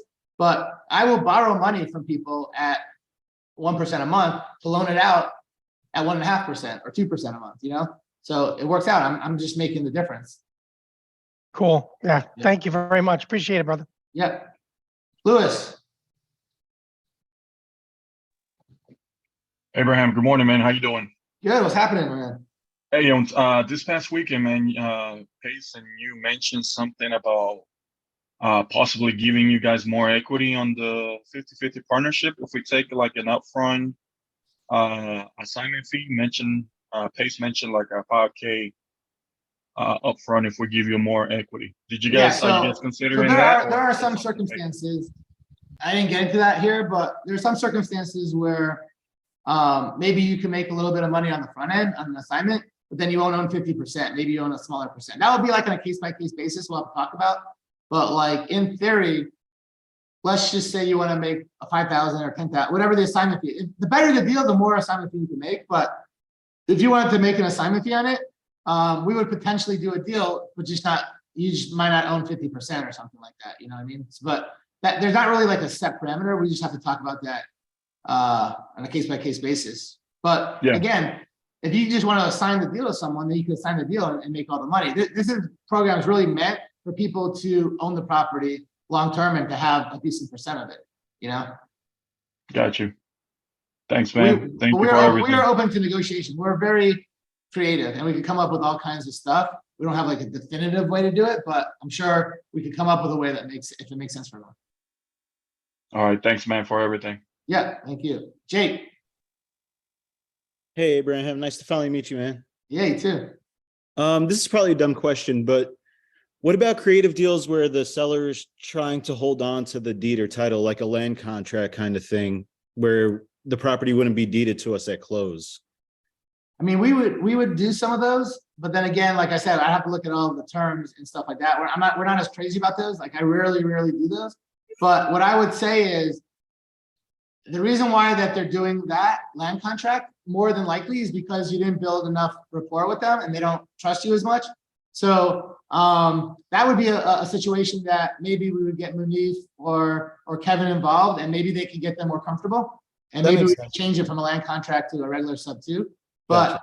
that won't kill the deal, but like we're not as crazy about those. Okay. I have one realtor in, like, one specifically who he always texts me deals, but they're always land contract deals. What state are they in? Michigan. Michigan. I'm in So- North Carolina, but it's just a realtor I happen to meet. Yeah. So what I would say is let me get on a call with them. Let Pace get on a call with them one day. Let Kevin or Munif, and man, we'll get that guy to like us so much that he won't even think about land contracts. The only reason why they're doing that is because there's some sort of trust that they don't trust you. Like, Right. why else would they do that? Well, it's sellers that I've never spoken to. It's literally Yeah. like, yeah. You don't so- have enough rapport with them yet. You don't have enough rapport with them yet. Right. You just got to build that trust with them. Once you build that trust, then they'll do it. Gotcha. Awesome. Thank you guys so much for what you're doing. It's crazy. Yeah. Thanks for being here. Joe, you there? Ruby, Joe, in Connecticut. No? All right. We'll go to Helen. He doesn't have his mic on. Oh, okay. That's right. We skipped him. We'll come back. I guess I'm up next. Cool. So I have a fourplex that I'm trying to lock down in creative, but the seller is a broker and she's pretty savvy. I think she's more interested in a cash deal, or what you define as a cash deal. She wants 50% down 50? and she's willing to 50? do. Yeah. Yeah, that's a Yeah. cash deal. Yeah. How do I get in contact with you or your team to submit the underwriting to see if you guys be interested in JVing on it? Where is it at? What city? Oh, it's in Atlanta. It's a fairly well taken care of building in a nice neighborhood. I have a feeling you might be interested in it. email me the details. That wouldn't fall into this program, so this would have nothing with this program, but email me the details and I'll tell you if it makes sense or not and what I can do. So I'm gonna type in the chat my email again, although it's been in there a whole bunch of times. And just send me. Let's see, why did it not go? Yeah, so just it's in the chat and Got it. Huh? You got it? Abraham at mmaatl.com. Yeah. So just email me and we'll talk. Right on. Thanks, Louis. Yeah. Thanks, Abraham. Yeah, thanks. All right. Tech. Abraham, Hey, what's bro, up? thank you so much for this, man. This is amazing. Yeah. 4 short little things. Hopefully it's be quick. Yeah. First off, will you take over tenants? Yeah, we talked about that. So, Okay. in the Sorry. last thing we talked about was other terms of the deal. Just put in there that it has tenants, how long they're going to be there for, and how much they're paying, how long the lease is for, are they current, all that stuff. Is there a security deposit? But Pace wants to do a lot of rentals more. I'm fine with wraps or anything else, but Pace wants to do a lot of rentals. And if it already has a tenant in there, they're already paying a fair price and they're already whatever, then that's a head start. You don't even have to get a new tenant. So, but yeah, we'll have to figure out, is it a good tenant or not? What are they paying a fair amount? And, are they taking care of the place? But no, we're 100% tenants are fine. All right, cool. Then what about like portfolio rentals, like say single family homes? As long as they fall into that category, yeah. I don't care if it's $10 million worth of deals, if they're all separate deals. But as long as they fall into the requirements we talked about, then that will definitely work. Yeah. All right, last 2, mobile homes. I don't think anyone asked about that yet. Yeah. So mobile homes are fine. There's nothing, we're good with mobile homes. And Pace loves mobile home parks even. I never bought a mobile home park. I don't even know much about mobile home parks, but I was with Pace this weekend and we were talking about it. He's like, Abraham, you're crazy. You need to do some mobile home parks. He's like, I'll show you what I do and how to do it and how good they are.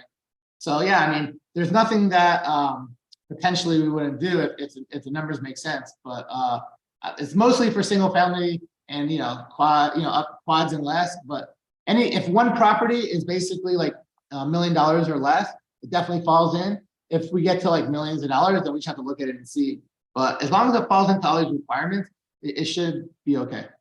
Yeah, I just was thinking mobile home parks with kind of like it's multifamily slightly. Yeah. Again, we'll That's what just I was look at it asking. and see if everything falls into the categories that make sense. We could probably make some work. Okay, cool. And then the last one, what about like a DSCR loan that has like, the prepayment penalties on there? Yeah, that's fine. We're taking those over sub 2, you mean? Yeah, you would. Yeah. That's still be Again, that would be in the requirements. We just want to know what the mortgage is. We'd want to see the last mortgage statement. So we'd have to see what the balloon is and stuff. If there's no balloon and it's a regular, good rate, I don't necessarily care. But if it's a balloon or the rate's really high, then we'll have to, just check to see if it makes sense. If the other stuff's good, the lower we're paying toward ARV, the more we can go on some other stuff. But right, cool, man. One of those things, looking at the mortgage statement and figuring it out. Well, awesome. Appreciate you, man. Thank you so much. Ralph.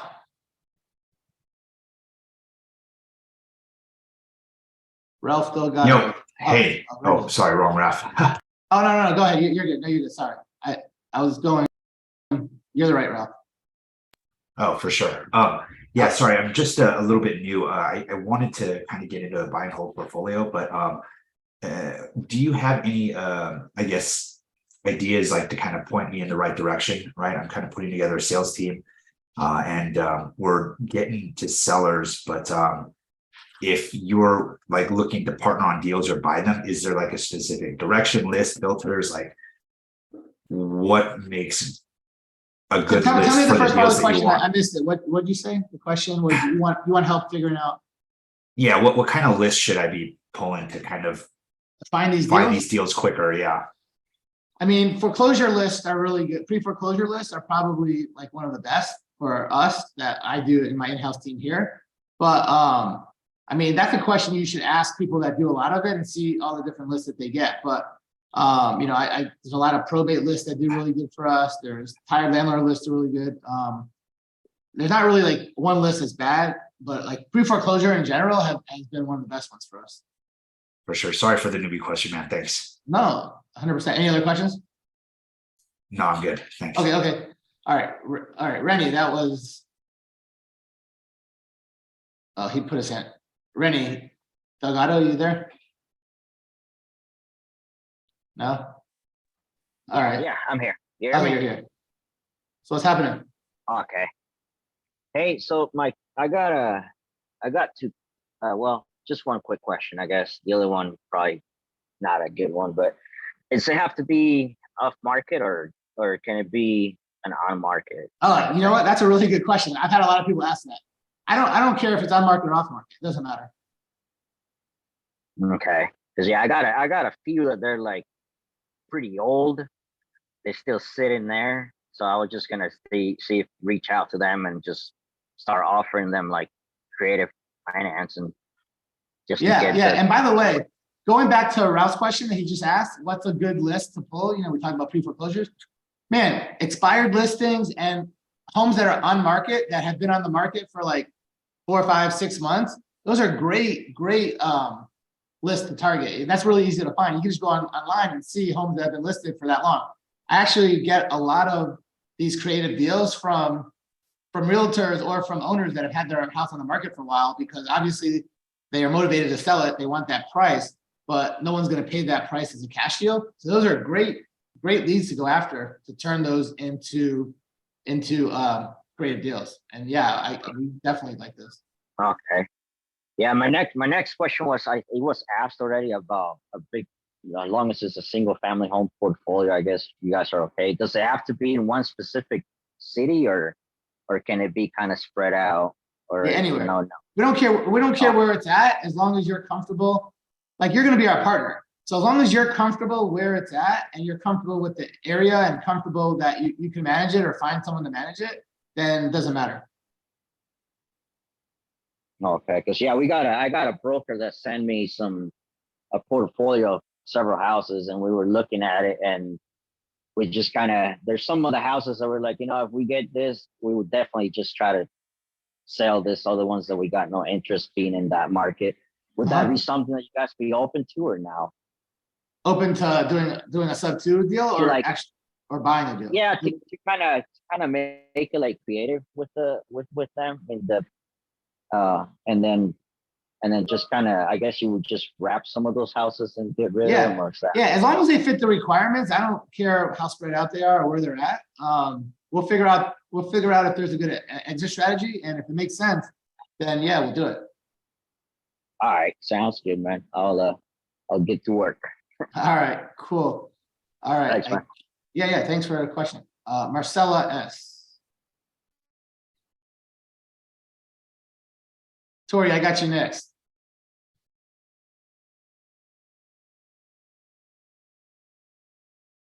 Marcella? All right, Tori, what's happening, Tori? Hey, what's going on, my man? How are you? Good, doing good. How are you? I'm okay. Can you hear me clearly? Hear you good, yeah. Okay, cool. I'm sorry, I tuned in kind of late. I was having trouble logging. I had to reset all my stuff, like your phone upgrades, and I didn't do it in a while. So in order to log in, I had to upgrade a bunch of stuff. So I came in late. But so besides that, I have an opportunity. So I'm not sure if this fits you guys' category, but right now I have an opportunity because of how the laws passed here in New York City. So are you guys offering this opportunity here in New York City? Every single city, every single state in the country. Okay, that's awesome. Okay, cool. So now the opportunity for us is that laws here, I think everywhere else they call it sober living. Yeah. But here in New York City, it's called the laws have been passed now because of my partner and I, the fight we've been doing here in New York City over the past 20 years is that they now passed the laws for laws for recovery housing. And we have the specialty I've been telling people about. Our specialty is dealing with housing for homeless veteran services. Yeah. So you're talking about exit strategy. So as far as exit strategy goes, yeah, we're down to do any exit strategy that whoever we partner with wants to do, as long as that you could prove to us that you know what you're doing and you could execute it. Oh, yeah. So I haven't done any sober living homes myself. I have we a have the 20-year track record. I have a lot of sober. Yeah, I mean, I have a lot of roomies. I don't have any, record. but if you are good at sober living and know how to do it, I'd love to partner with you, have you do it, and prove, and then I'll learn from you. Okay, so we can talk. That's all I wanted to know, if this was an opportunity. So yeah, we'll do any extra strategy that makes sense. Okay, so I guess we'll talk at a later date. Yeah, Yeah, and go back and watch the beginning of this so you see how to submit deals and all the qualifications, but we'll keep posting it in the sub-2 group as well. But we'll stay in Okay. touch for sure. All right.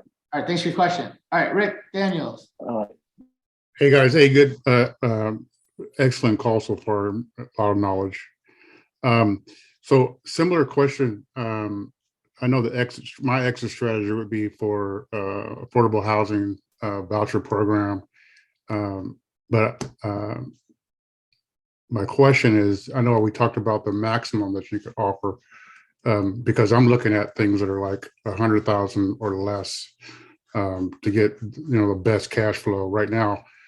Like for instance, I have a property now that I'm cash flowing about $500 a month.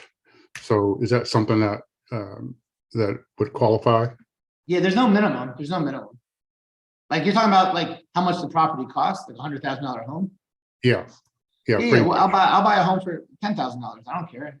Okay. I just want, and then on that 50-50 ownership, so that would be, so if my cash flow is 500, that means that we would be splitting that cash flow. Yeah, well, it's a partnership. If the cash flow for that particular property is 500, then you own 50% of it and we own 50% of it. So we both have to put in 50% of whatever the costs are going forward. If there's any type of cost that we don't, to come across, that's why we'll have a war chest though. And then any money that comes out, we split 50-50. We'll, everything's 50-50. Plus you'll own half the property on the deed, half in your name. Okay. And then it's good. I already have a property management in place and they get like 10% of the actual rent. Yeah. So that wouldn't be an issue either. No, it's not an issue. That'll just come out of the partnership. That'll come out of the partnership fees. What will that affect? That will affect the cash flow. So, we're looking for a certain cash flow. But again, if the cash flow is still what we want it to be, and if it's not, if the other terms are better than what we want, then it can still work. Okay. And then my last question is just revolved around, I would be managing all of that piece, but dealing with the housing authority is like a nightmare in some counties. So would that be an issue with dealing with No, because we're going to rely on the person that we're partners with on the exit strategy. You're going to manage it. So if you think you can handle it, then we could probably do it. If you think you can't handle it, then yeah, we're not going to be able to do it. Okay, awesome. It's going to be more on you because you're going to be committing to that. Awesome. Thank you. All right. Yeah. Tony, Billy. Hey, sorry, I've been in and out, so hopefully this hasn't been asked or answered. But when you're calculating the cash flow, do you guys have certain criteria for like vacancy rates, CapEx, the whole like war chest type thing? And then also, are you guys the ones handling the transaction coordination? Yeah, so we'll handle the transaction coordination on most of the deals, especially in the beginning.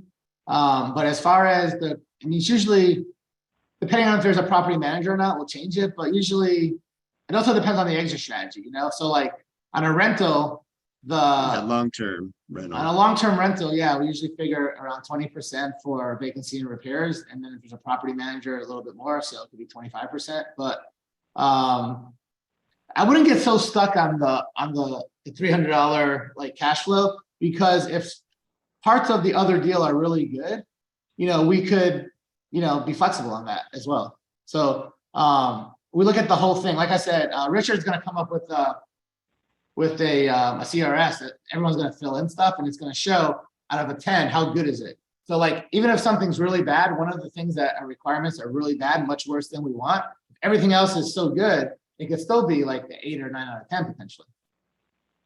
Yeah. Okay, cool. Thank you. Yeah. All right. Enoch.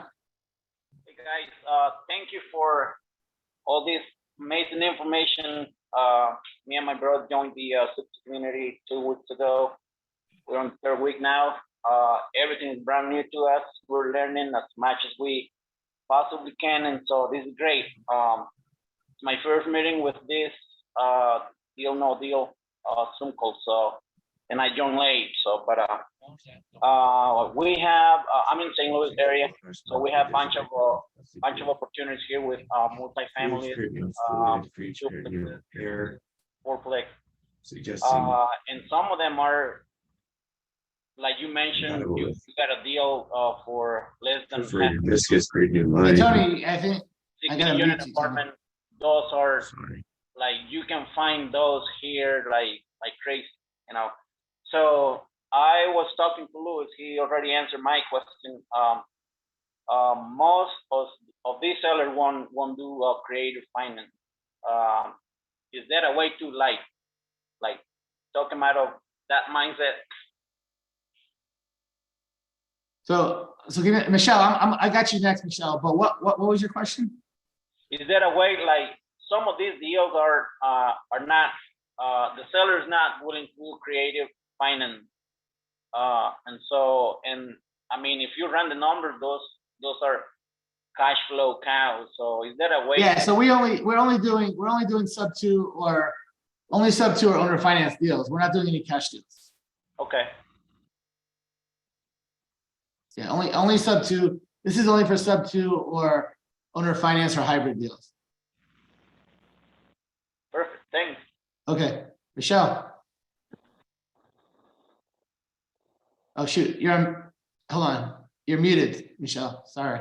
All right, go ahead. Sorry, you just answered my question. I've got a foreclosure in just a few days, and I'm trying to come up with 50,000 to buy that house. They'll sell it for what the note is, which is 38,000. So, but it's not, it's a cash deal. Yeah, it's a cash deal. Where's it at? What city? It's in Waco. It's probably Texas? worth about 100,000 just as is. Needs a little bit of work.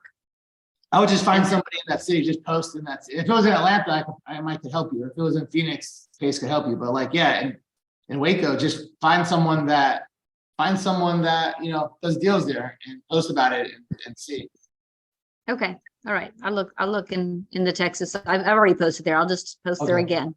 Yeah. Thanks. No problem. Marcella. Hi, I hope I'm not asking a repetitive question. And thank you so much for your proof of funds that you do for us. And you're so swift with it too. Do they have to be off market deals? No. Someone just asked that. We they don't, for these creative deals, they don't have to be off market. We actually buy a lot of deals on market that have been on market for 5-6 months and they're finally ready to do a creative deal. So as long as it fits those requirements, we don't care if it's on market or off market. Okay, well, thank you. Okay. Alec, and then Alex is next. I got Alec Shale first, and then I got Alex next. Okay, you said me? Yeah, you're okay, how's it going? I'm not sure if this is the right question to be asking because a lot of people are like presenting you deals. I wanted like your advice on something. So I'm buying a hybrid deal, so it's sub 2 seller finance. And I can either do an Airbnb on it or a wrap. I actually emailed you about private money lending, but you don't want to do it in Florida. Yeah.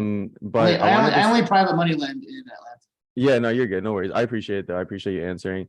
So I wanted to see like what costs do you calculate into an Airbnb for like the cash flow? Like what are like some costs that like I should be calculating into that for like vacancy? I'm multiplying and then like a 60% or 65% occupancy. So I'm doing like so the daily rate every times single 20. every single city is going to be so different that like it's Yeah. like that's like asking how much is the average price of a home that I should be buying? Well, do you live in Yeah. California? Do you live in Ohio? Do you live? Well, I mean more so on like the like with the softwares because it's gonna be my first Airbnb. So like with the softwares and like other like utilities like that, like what's like a fair amount to be calculating for that? For the software? Yeah. I actually have Noah Hoffman that manages a lot of my Airbnbs, so I kind of ask him those questions. He kind of like just tells me what I need to be. But as far as for this program goes, one of the requirements is that it has to be a decent long-term rental. And then once it's a good long-term rental, we know it's going to be as good or a lot better as an Airbnb. So I don't even care about all that stuff if it's going to, how much it's going to cost as an Airbnb, because you know why? I won't even buy a property that will only work as an Airbnb. If it doesn't work as a long-term rental, I won't even get into that because I don't care, because I won't buy it. So I start off by, will it work as a long-term rental? Worst case scenario. How much will it make? And then in worst case scenario, will I at least be able to make a little bit or break even? And then as an Airbnb, it's just going to make that much more. Okay. I wouldn't And even then- look at how much you'll make as an Airbnb. Yeah, and then the If second your part. only way to make money at it is Yeah. as an Airbnb, I promise you, you're gonna have problems at some point down the road. Okay. The second part, real quick, sorry to take up a lot of time. So like I'm calculating, I'm gonna make around like $600 cash flow Airbnb. That's like conservative calculating like the softwares and stuff. I was just curious what you thought. With a rental, I'd make around 300, but with a wrap, I'd also make around 300. But then I would save, with the private money doing the wrap. Would you, if you were like in this situation, would you rather make 600 on cash flow and raise 30,000 in private money? Or would you rather wrap it and make $300 a month and maybe make some on like the wrap?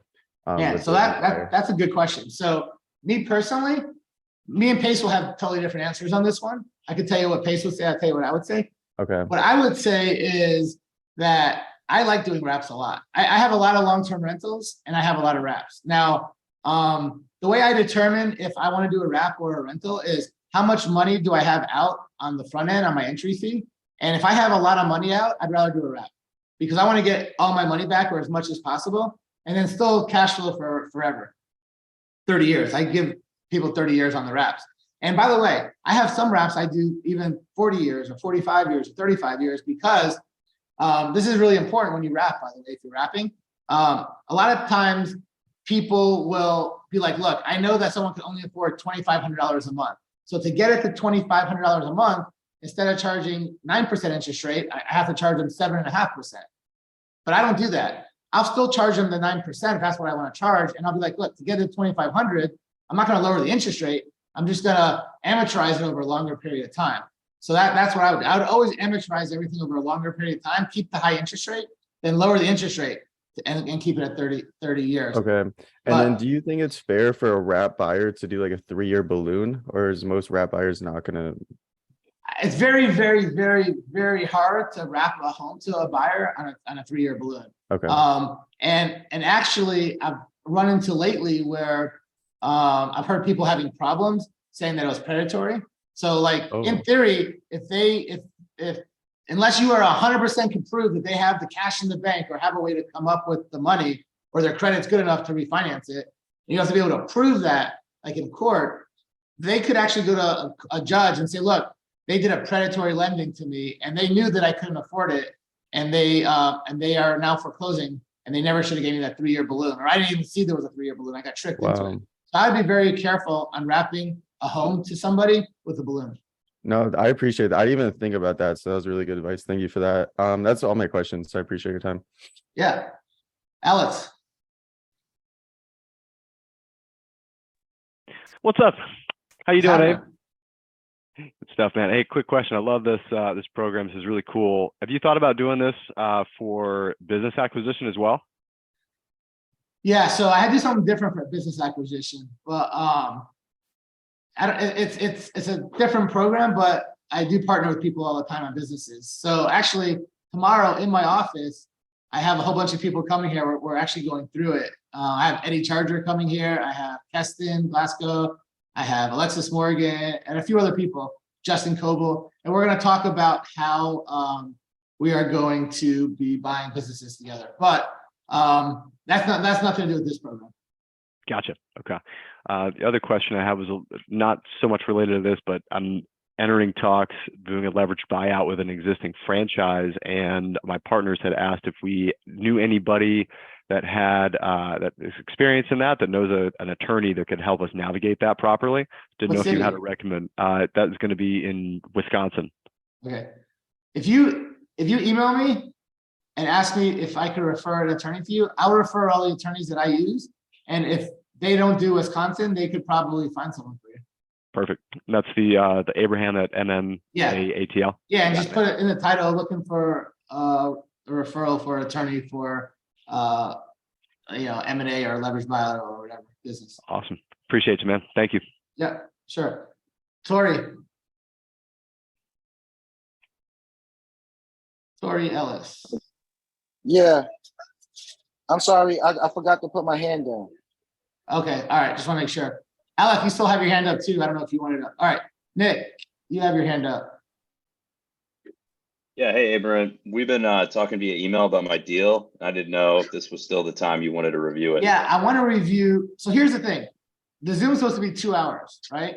But this is the first one, and I will stay on longer, and I'll answer a lot more questions, and I will also we're going to go through some deals today for sure. 100%, Nick. I want to go through your deal, so I'm not going to leave until we go through your deal. Okay, I got to jump off in 10 minutes. I only. Okay. had So a gap let's look at your deal. Hold on. Let me pull up. Yeah, because I only had a gap in between my work schedule Yeah, between. no, I remember. Let's look through a deal, and then we'll go through some other questions. Like going forward, I won't have to answer as many questions because people will know a little bit more. So every single time will be a little less. But the purpose of this is going to be to go through more and more deals, so we could help people understand the thought process and seeing what's good and what's bad. But let's see here. Do it. Your deal yours is in Chicago, right? Yeah, 1720 North Ashland. Okay. He's a beast. I hate If you're not Nick, put yourself on mute. Him and the Indian nigga. All right, let's see here. Let me pull up this deal.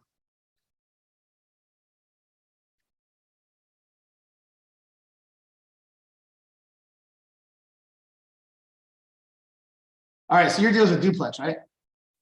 Yeah, it's 3-bed on both sides, 3-bed, 3-bath, both sides. All right, let me pull up so you have this deal in Chicago. The purchase price is almost 1.3 million. Yeah, it's 1.2. This guy's pretty stuck on that. He's owned it for 25 years. All right, Go ahead. What do you think? You think it's worth that? You put on here that that's what the purchase price is, and that's what you think it's worth. Yeah, that's what I do think it's worth, just based off of him coming to terms, just where he's at. I think we are paying a premium with the current market. It shows everywhere I'm looking shows it's worth maybe 1.1 million or something like that. Yeah, and I've been working this for about 3 months. And that's actually what I originally came back to him on, and offered that and see if he would do terms. And he said no. He's like, the only way I'm going to do owner finance is if you're willing to pay at the price that I originally listed it at. So. All right. So here's the thing. We're paying like 110, 115% of what it's worth, which, because you just emailed me showing that he went from 4% interest to 0% interest, that probably will work. It's okay to pay 10%, 15% over if there's a 0% interest, but there's a 7-year balloon. So what I need to do is figure out in 7 years how much will be owed on it to make sure it's still under that. Remember, I don't know if you were here in the beginning, but what I said was, if there's a balloon on a property, we got to make sure, and this is really important for anyone that buys deals that has balloons. If you missed it before, if you have a balloon on a property, the way to tell that if the balloon is going to make sense or not is whatever you would buy that property for cash today, whether it's 70% of what it's worth or 60% or 80, whatever you are comfortable paying cash today for that property. When the balloon hits, you want to be at least 10% under what you would pay cash for it today. So if you were to pay 700,000 cash today for that property, when the balloon hits, whenever that is, I want to be 10% less than at 700. So I want to be at 630 or less when that balloon hits. If I am not, that balloon is a shitty balloon that doesn't make sense. Okay. So we would have to go through this and figure out what the balloon will be, because I see here you have a 7-year balloon. Yeah. So I would just have to go through and figure out what the balloon will be. And then if the balloon is going to be more than I pay cash for it today, this is going to take a little time, and I know you don't have much time, but I want to do these. I want to underwrite these deals in full going forward, and when you have more time. But basically, I would be like, all right, so really fast, if I'm paying 1.2875, divide that by 30, by 360, that's 35.76 a month times 84, because that's 7 years. So that's in 7 years, we would pay it down 300,000. So we're paying 1.2875. We think it's worth 1.1. We would probably pay what, 700,000 cash today for it. In 7 years, we're going to pay it down 300,000. So that means in 7 years, we're going to owe 990,000 for it. So that won't work, because we're going to be in it for more in 7 years than we would pay cash for it today, a lot more. So that would not, that balloon would not work. If you could get rid of that balloon and the balloon was like 15 years, then it would probably work. Okay. Does that make sense how I figured the balloon? Yeah. Yeah, no, that's super helpful. I've never heard anyone teach it that way, but that is the way I always do it. And if you use that rule of thumb, I mean, you should be good with the balloon. Okay. Perfect. But paying 20% more than it's worth is fine because you have 0%. But you got to get the balloon to match up. Okay. You good? Yeah, perfect. I'll go back right. to Alan and see what we can do. All right, perfect. So we're Thank you. close. This is one of those things we have to keep negotiating. He either has to come down in price or he has to do a longer balloon. One of the two will make it work. All right. Perfect. Thank All you. right, yeah, thanks for coming on. Maj and Anna, my buddies. What's up? What's going on, Abe? Can you hear me? Yeah, I can't see you though. Oh, I can see. Uh, All right. But where's Man, Anna? I got bad service, buddy. Oh, do She's you? at home. Yeah. Oh, man. Yeah, she's at home right now. She's been slacking a little bit, but don't tell her I said that. But I was just curious, man, real quick. First, I would say I appreciate you doing this thing, such a go-giver at heart, and I appreciate everything you do. But with this current program, are you guys open to, can you hear me? Yeah, off and on, but go ahead. I can hear most of you. Keep talking, keep talking. Shit. I don't think no one can hear you right now. Yeah, I was curious if you guys are open to doing. Yeah, are you guys open? Can you hear me? Yep. I just turned off the video. Not Can you hear me much. now? Only like every other word. Oh shit. Okay. Here, I'm gonna have to turn off the video to see if that works. Okay. I was curious if you are open to doing Rico. Like, give me an example of what you want to do. So we're gonna do Airbnbs out there in Puerto Rico, and then affordable housing. Yeah, I mean, I've never done anything in Puerto Rico, so I know Pace was just there with you like a few days ago. You guys were together over there. I don't know anything about Puerto Rico as far as the real estate market, so I'd have to like ask Pace what he knows. But I'm good with like all 50 states. As far as Puerto Rico, I can't even answer that because I don't know anything about Puerto Rico. So I don't know if it's the same as United States, if it's the same as like the actual 50 states or it's different. I'd have to see. That's like something I haven't done. I wouldn't say I'm opposed to it. I just have to ask Pace what he knows about it.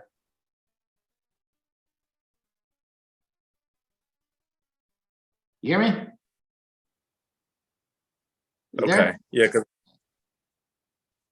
Cool. I guess I'll just ask when everyone's on the Zoom. Yeah. Yeah, I'm here. I got you. Yeah. So Yes. that's just the one that I'll have to get back to you on. I'm not 100%. Okay. I'll ask when everybody's on the same Zoom. I appreciate you. Yeah, he'll be on like 80% of the Zooms. He was going to be on the Zoom, but he's on a flight to Las Vegas right now. Yeah. I remember seeing that. Yeah. All right, man. I'm looking forward to rolling with you on the mat again next time. I don't think you are. Did you tell everybody what happened the last 4 times we rolled? I didn't have to. You told them for me. But I've been training. I've been getting prepared for the next one. All right, cool. All right, brother. Thank you. All right, Daniel. Hey, I'll roll with you. You're rolling. Oh yeah, you've been doing it for Let's over go. 10 years. That's right. We talked the other day. Well, come to Atlanta. We'll definitely do it. Called I out. will bring my gi and my no gi. Let's Okay, go. and Anna, I rolled Anna too, like Maja's You did? girl. And yeah, she's pretty good too. So let's see you guys go at it too. See how you. Oh, yeah. Well, I like She's the rolling blue with belt, but guys. she's pretty good blue belt. And only reason because I do powerlifting, so I can hold my own with some dudes. I get you. All right, let's go on to 11. You still have a question here?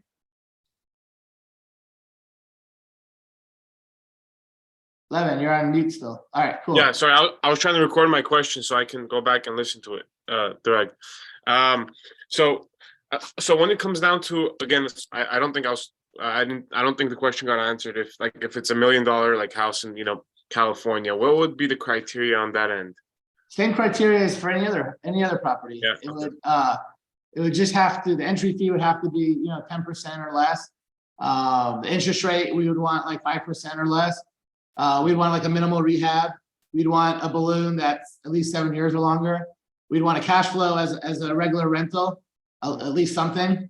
And then, we want to have some sort of discount off full price. But again, it doesn't have to fit all 6 of them. They could fit, a few of those could be more than we want, as long as some of the other ones are really good that counteract it, So that's what we're looking for, but we're flexible on some of them if some of the other stuff is really good. got it. Okay. And then when it comes down to like the balloon bait, like the refinance, again, we talked about this, but I just have more in-depth questions on that. Yeah. The prior question.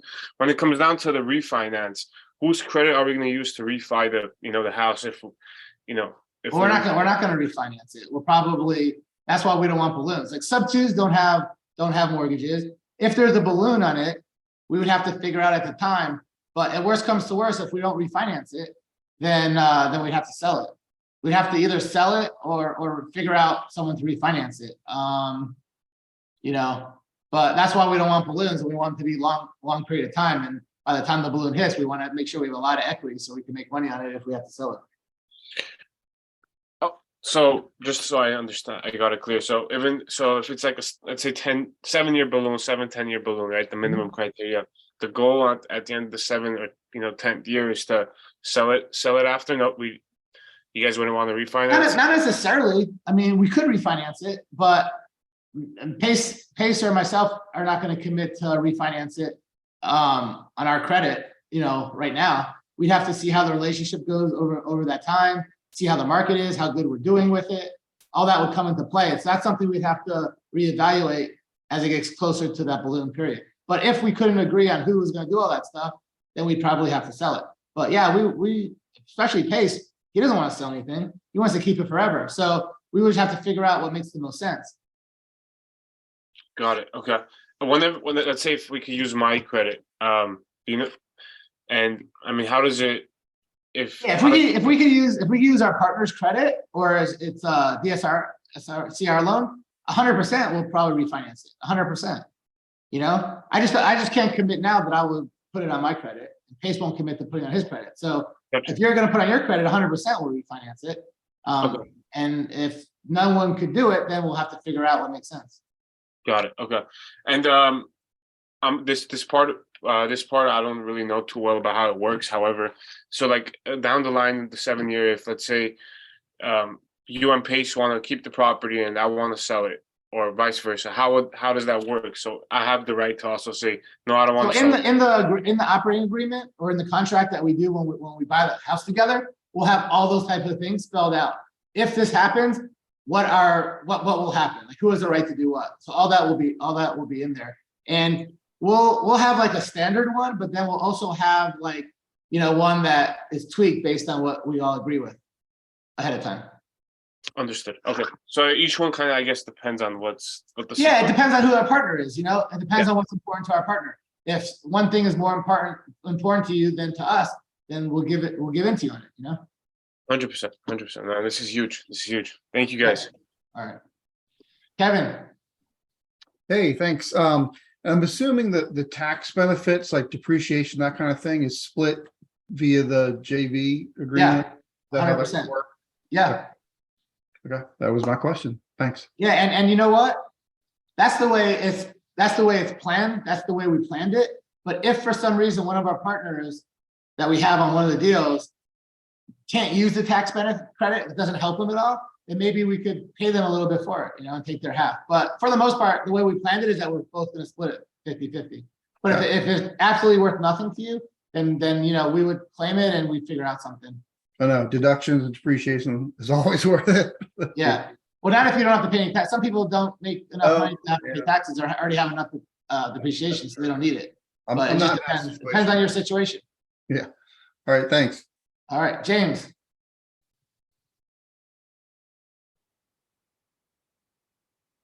James. Hey, I'm sorry, man. I was on another call. Hold on. Oh, no problem. You want to come back to you? We can come back to you. Can you hear me? Yeah. If you need a few minutes, we can come back to you. No, let's do it. So here's the deal. I've got a property. I'm trying to blow up my screen. Okay, here we go. So I've got a property that I bought. I bought it sub 2. And it's a hybrid deal in a way because I also have a seller finance note on this deal. So I've got a subject to deal, a mortgage on it at about 160, and I've got a seller carryback at about 40,000. So I used Riskwell originally for the insurance, which, Pace has been promoting for quite a while. I actually use Riskwell for everything because Pace's been promoting them forever.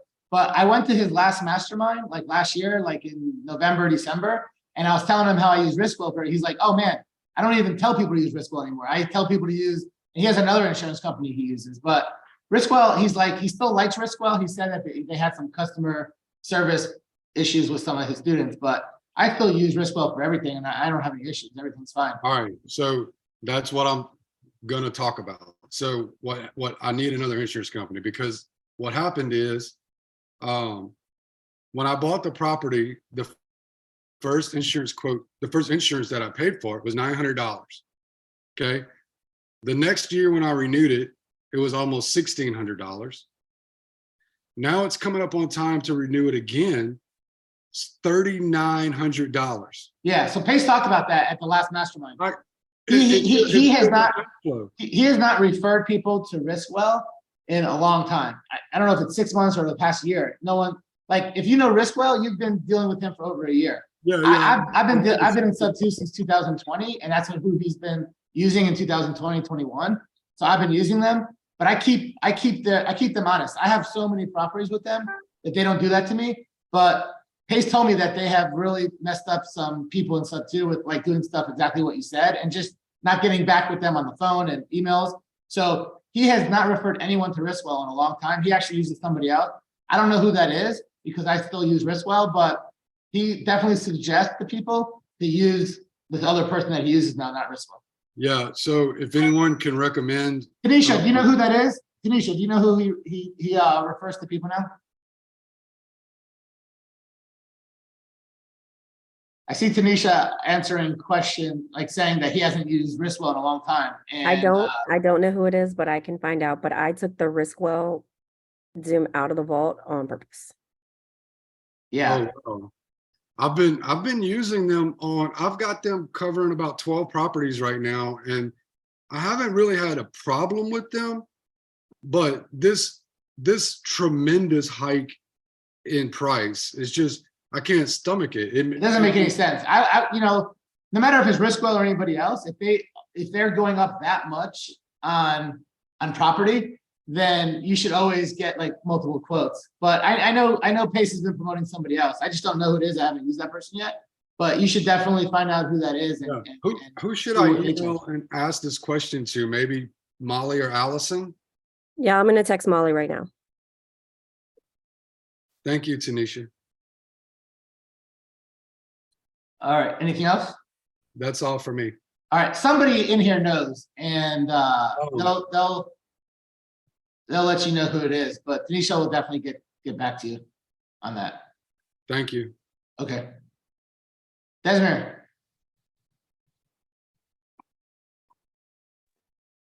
What's up? Hey, what's going on, Abraham? What's up? What's up? Hey, I was saying if I could go over a potential deal that I got. Yeah. Okay. Cause it'd probably be my first. Well, not probably. Did you email me yet? Oh no, I gotta email it to you. Yeah, because if you don't email it to me, I'm not gonna remember anything. Okay. Yeah. But do you have that requirements that I need? I need all that stuff, and then we can review it. Let me send it to you. Well, I put it in the Zoom when we first started. Go back to the beginning of the Zoom. You'll see what I need. We talked about it all through the Zoom. Go through and copy paste that, and then email me with all the answers, and then get back on and raise your hand, and then we'll go through it. Okay. All right. I got you. Okay. So we'll be back. We'll be back soon. Okay. All right. Joe. Hey, how you doing? Good. What's up? Loving the Zoom, man. It's a pleasure to meet you. Just joined Sub 2 about 3 weeks ago. Loving it. Yeah. So I'm actually, I think I might have my hands on a deal. I'm waiting for the seller's agent to call me back. I want to be able to get to the property, take some pictures of it. I talked to the owner myself, and she said it's going to need a lot of rehab. So what I'm asking is, like, can you just give me I just need like the run through on, like, so if I go there, I'm going to take the pictures, you know, I got to get a hold of a general contractor. Like, am I going to put it under Where's this lock? at? Where's what location is it? Where's it at? Connecticut? Connecticut? Yeah. If it's a big rehab, it's probably not going to fit into what we'd want to do. But like, I don't know what, a big rehab to me and to you might be different. So I would say get really good pictures of everything. And then maybe get like a quote of what it'll cost and figure out like how long it'll take, and then we'll see if it makes sense. Well, the biggest reason why we don't want to do big rehabs is because it's just a nightmare to get the right contractor that can do it in a timely fashion and not get screwed, because we just don't know contractors in every city, and that's one of the big issues. And so it just makes our holding costs go up a lot, and usually our cost of the property, because we always end up getting contractors take advantage of us. But yeah, I mean, if you were there managing it and you show me all the numbers, and then we can see if it could make sense, but again, we don't really want to be more than 10-15% all in. So like, if the rehab is really, really big, it'll probably push us way over that. So it might not make sense. But if everything else is good, if we're buying it for way less than ARV and we're getting, zero interest, and, there's no balloon and all this other stuff, it might could make sense. Yeah, I meant more for my personal portfolio, like for me to start. I was just wondering, like, if I have the agent there and I take the pictures, what do I do? Can I just make her an offer there and lock it in, so that way she's got to take it off the market? And then if the numbers don't work out for me in the long run, so I can get out of it. You can make an offer to the agent anytime you want. You can make it right there. But just because you make the offer doesn't mean she takes it off the market. The offer just means she shows it to the seller, and the seller, if they decide to take it, then they'll take it off the market. But like, they don't take it off the market unless the seller accepts. Right. Okay. So there's no way for me to lock it. Yeah. Unless the seller accepts it. You can never lock them until they accept. Gotcha. All right. Yeah, that's it, man. Like I said, I'm still learning. I'm new to real estate. Yeah. So ask away. Appreciate it. I'll see you Thank you very much. Yeah, no problem. Shaquille. Hey, Abraham, thanks for taking time. Really appreciate it. I have a question going back to that 1% you mentioned.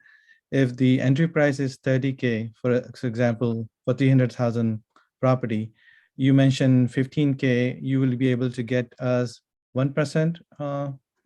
Yeah, 1% a month interest only. So if you have 30K entry fee, for partners, you have to come up with your half. So you have to come up with half of 30,000, which is 15. We have someone that's going to loan you the 15 at 1%. So you're going to have to pay that person $150 a month. Let me Oh, okay, great. let me get a notebook. And my second question is, you mentioned about the balloon calculation for the Chicago property. Can you explain it in simple terms? Because that's a very good point you mentioned earlier. And that's why I want to, the whole point of this is to go through a ton of deals so people really understand.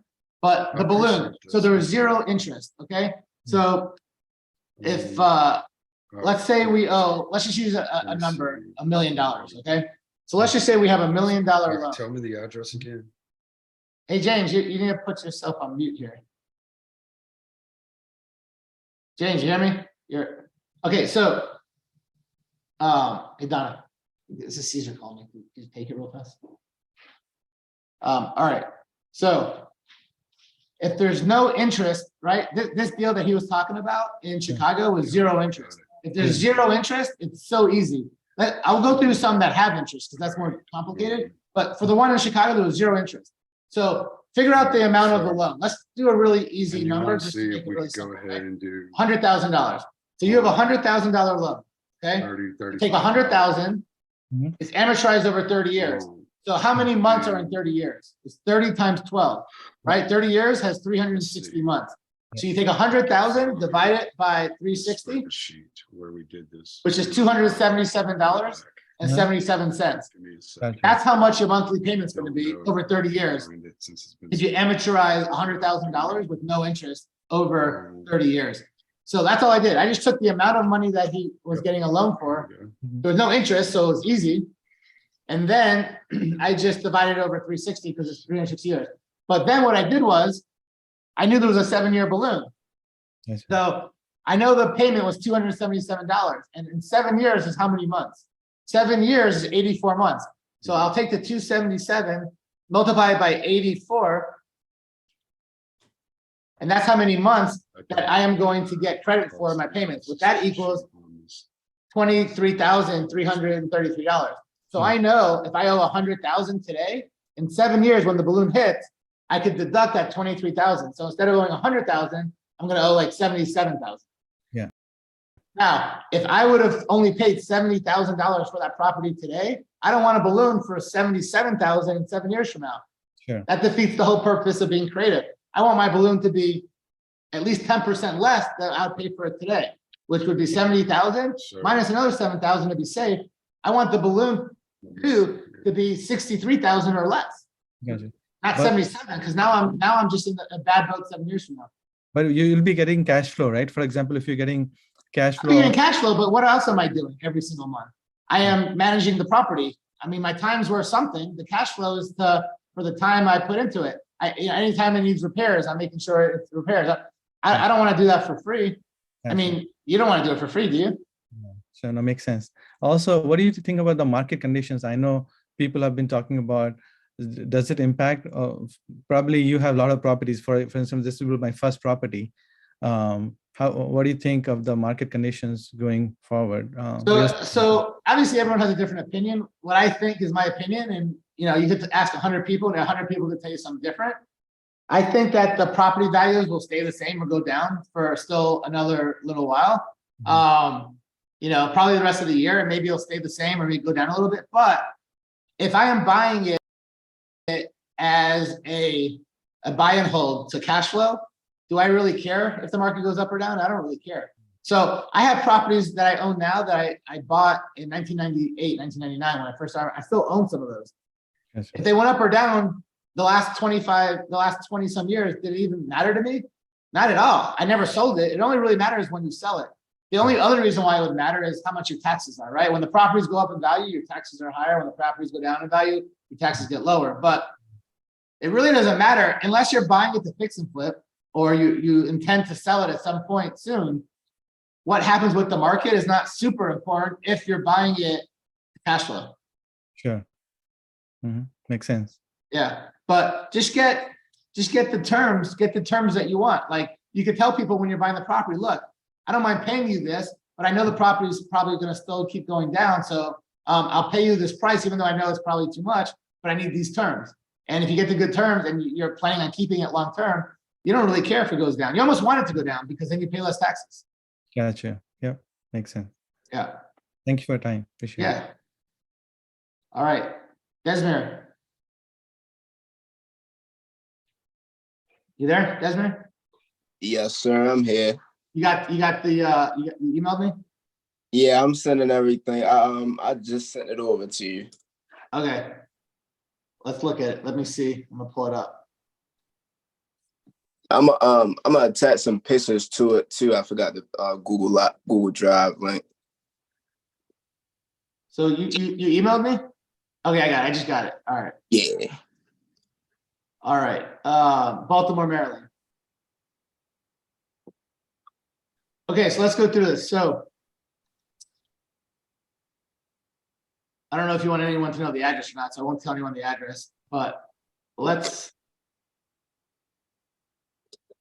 put this address in. So the first thing I do, to comp properties, I put everything in Zillow. That's how I start. Zillow is like how I comp 99% of my properties. I use MLS and PropStream and stuff a little bit, but very little. I only use them in certain circumstances when Zillow's not working great. But all right. So just so we could put this, I don't know. All right. So we have a purchase price of $252,000. That's what's owed on the mortgage. So you put the purchase price of $252,000. That's what's owed on the mortgage. Repair estimate, you have $20,000. Basement needs to be redone and cosmetic work, paint, cleaning, carpet. ARV, you're not sure. It looks like the ARV is in the maybe the higher 200s. So you're going to be in it for close to close to ARV after the repairs. It'll be a sub-2, and the owner doesn't walk away with anything, which, by the way, is great because that's, you know, stuff we want like that. But no matter what, even if the owner's like, I don't want any money, I always pay them something. So maybe $1,000, maybe $500 if it's just not good at all. But I always pay the seller some amount of money, and it could be $100. You know, it doesn't matter. But you don't want them to be able to come back and say that you like tricked them or ripped them off or they didn't get anything for it. In the United States, you have to pay them anyway, at least $1 to make it a transaction. You have to pay them $1. But to make it like a little bit more significant because it's a house, I always try to pay them at least $1,000. But if it's just not worth paying them $1,000, pay them $100, pay them something, even if you don't have to. It just makes your case stronger if they ever come back later down the road and say that you trick them or something or try to rip them off. All right. There's no balloon, which is good. It's a mortgage. And then you have her mortgage, you have the mortgage statement below. So I'm looking on Zillow. There's a lot of pictures. Are these old pictures or newer pictures? No, so them newer pictures, it look just how it look on MLS. The only thing that's different is the basement, because the basement had got a little bit of water damage. So she just took all the carpet up, and then like half of the drywall at the bottom of it got to be replaced. Yeah, so the upstairs looks really nice. The downstairs, just the carpet's ruined. Is it moldy at all? No, they took everything out. So she ripped everything out. So there's no mold or anything downstairs. Okay, yeah. Well, so it looks like a really nice house on these pictures. So the 20,000 is to fix it up. So this is what I look for here. So it looks like, what do you think it'll rent for? Or what's let me look at the rest of this. So you don't have the rest of the information, but let me pull up the mortgage statement real fast. And then on the mortgage statement, by the way, I could probably screen share if you wanted, I don't want to share any information you don't want people to have. So that's why I'm not screen sharing, but ultimately later we should screen share some stuff and we could delete any information you don't want people to have. But on this particular one, I'm looking at the mortgage. It shows that the mortgage is $1,770. You know what it'll rent for? So I was looking at rent. It kind of fluctuates because I've seen some single families that was like fully renovated, renting for like $3,000, but they had 2 more bedrooms. So that was like a little different. Let's just assume it'll rent for $2,500, just for this purpose. Okay, we can go through it in a little more detail, but it looks like $2,500 might be safe. So what I would do is figure out if we're gonna keep it as a rental, right? I don't know what we're gonna do, but as a rental, I try to basically figure like 20% going to war chest, going to vacancy, repairs, all that stuff, and property management, depending on who's managing it, but around 20% if it's a straight rental. So let's just say we're renting for $2,500. I figure like 2,000 is what we're really gonna get, okay? That's not necessarily right. We could be spending a lot more than 20%. We could be spending less, but for this purpose, for the purpose of trying to underwrite deals, I figured 20% to keep it easy. Sometimes we're ahead, sometimes we're behind. So if we're renting for $2,500, we're gonna get 2,000. This property, the mortgage is $1,773. So it'll cash flow like $225. So that will work. I mean, yeah, I try to get to 300. This is right close enough to where it could work. I'm looking at the interest rate. The interest rate is 3.25. That's a good interest rate. So because the interest rate is good, I don't mind not cash flowing $300. You know, 200 is fine, right? So I would look at the interest rate. Now, if the interest rate was 5% or higher, then I'd be like, well, maybe you know it's not as good. But then I would keep looking at the other stuff. So we need to rehab it. What I like about this house, you sent me the pictures, or the pictures are on Zillow. The upstairs is really, really nice. Looks like it's been fully, you know, it's all got brand new kitchen, bathroom, floor, everything's brand new. It's nice. So that makes it a lot easier to do a lot of things with, right? Once you have a nice house, the exit strategies become endless. Like literally you can do any exit strategy with a nice house. If the house isn't as nice, then you can still do a bunch of exit strategies, but not as many. So this one, you can pretty much do whatever you want with. So I like that. The reason why I'm just so, because someone's asking, why would you make less cash flow on it if the interest rate's lower? Why does that matter? The reason why that matters is because the lower the interest rate, the more equity I build every single month, right? So there's a bunch of ways you make money on property. One way is with the cash flow, right? The money that you're making on it after the expenses. And another way is the principal pay down every single month. So on this particular home, because the interest is 3.25%, the principal pay down every month is $520. Now, I don't have that 520 cash flow. Like I can't spend that 520, but I'm paying it down 520 every single month. If the interest rate was 5%, maybe I'd only be paying it down 250 or $300 a month. So I'm losing $220 every single month in equity. So because the interest rate's lower, I'm getting more equity. So to me, the principal pay down is worth something. And the lower the interest rate, the more the principal pay down is. So that's why I don't mind having less cash flow if I'm paying the principal down a lot more. But yeah, this deal,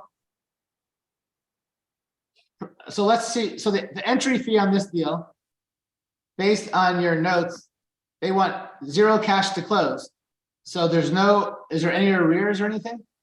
No, she ain't no arrears or nothing. She up to date.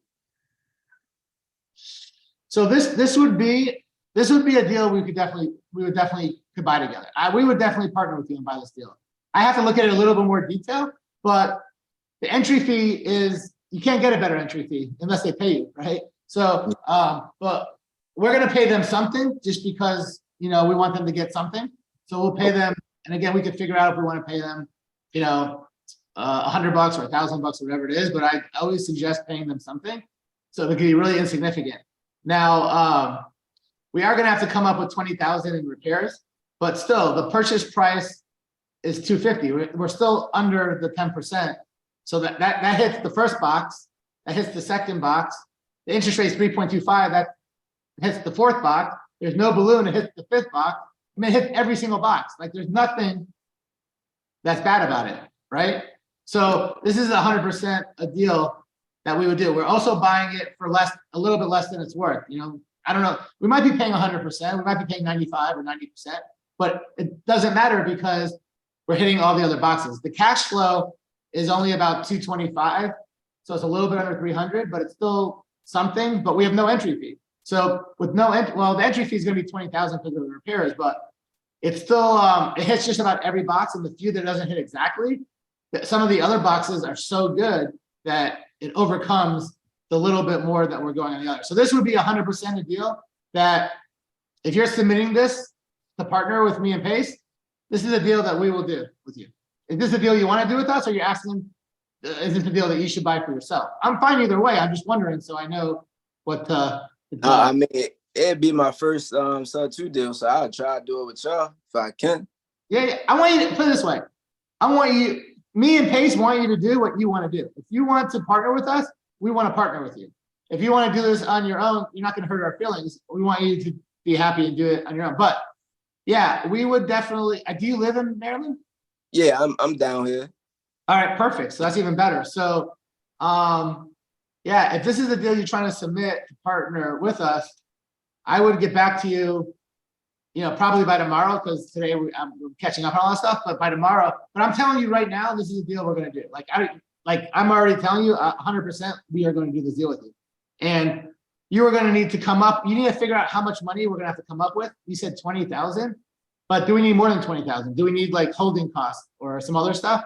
Because if we're partners, you're gonna have to come up with half the money. So if you only need half of 20,000, that's 10,000. Our private money lenders will loan you the 10,000. But if you need more money for other stuff and you don't have it, let us know what else it is so we can get you the money for everything, because we got to send it to them to underwrite. But basically they said, if both me and Pace agree on it, it's 100% already done. So I am good with this. And at 20,000, I am 100% good with it. And in theory, if you need a little bit more money than 20, because we're going to have some holding costs to pay the mortgage, we're going to have, different utilities, stuff like that. Because once we're partners, you're going to get half the profit, but you're also going to have to come up with half the expenses. Yeah, I got you. So if you need more than 20,000 to cover yourself for a few months, add that in here and say, look, I need 25,000 or 30,000. That way we can get our money lender to loan you half of whatever we need. Does that make sense? So instead of them lending you 10,000 for half the 20, you know, add the holding costs and stuff like that, and then they'll loan you half of everything. Okay. Because once we do the deal, it's a little bit harder to get them to loan you extra money, but in the beginning, they could loan you, you know, at one time. They could add money to it, but it just takes a little bit longer. It's easy to do it all at once in the beginning. Okay. All right, cool. And I would think, in my opinion, ARV would be higher than 250. Like, in my opinion, just looking at it No, recently. I agree. I'm looking at it. I think it's in the, I think 285 to 295 is what makes sense. Yeah. But bro, if we're partners on this is gonna be the first deal on live that we partner. We have actually a few others that we partner with people, but this will be the first one that we actually did live on here. So that'd be cool. You'll be like the story of the first deal we ever did on the first Zoom together. Yeah, that'd be Pace is gonna like actually, so this is something really cool that you guys don't even know. Pace is going to come and meet people that we partner with, and we'll probably both go, and all of us, and we're gonna walk the house, and he's gonna make a YouTube video on a lot of these homes that you'll be featured in on his YouTube channel. And I'll put it on my YouTube channel too. But Pace has like 150,000 and it grows like 10, 20,000 every single month now. So you'll have hundreds of thousands of people that will see the video, and then you know what that will do? Any single time Pace features you on one of his YouTube videos, you get a lot of people in your area that's going to contact you to try to sell you more deals. So, you know, you get the deals and then you bring them to us or keep them yourself, and you'll just get more deals. I know Eddie Charger was on a YouTube video with Pace not that long ago for a home in Atlanta. And like literally after that video, Eddie gets blown up with deals. Like he gets tons of deals. So it's very, very, if you do a deal with us, Pace will spotlight you on different Zooms, but on his YouTube channel and make some really cool content and videos. And you're literally going to get a lot more deals from that as well. So that's another bonus that you'll get. Plus, when Pace comes on here, he's going to show you his office. He just redid his office. He put a big map behind him right next to Outcast. He has a big map to the side of it of the United States. And he's going to put a pin in a post for every single deal that we do, that he does with a sub-2 student. He's going to have, so he wants to fill that map up. So, and he'll know like every single person. So we'll show all these different deals that we do. But yeah, if this is, we'll talk later.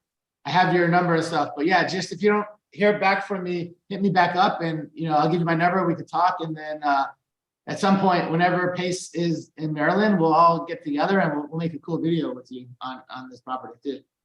Okay. All right. Yeah, that's perfect. I appreciate it. Any other questions on this one? No, that's it for right now. All right. Well, this is a deal that we're definitely going to do. So we are going to. There's a whole lot of other deals we're going to do, but you're the first one that we're doing on live, so that's pretty cool. Yeah, appreciate it. All right. Excited. Yeah, awesome. Jade.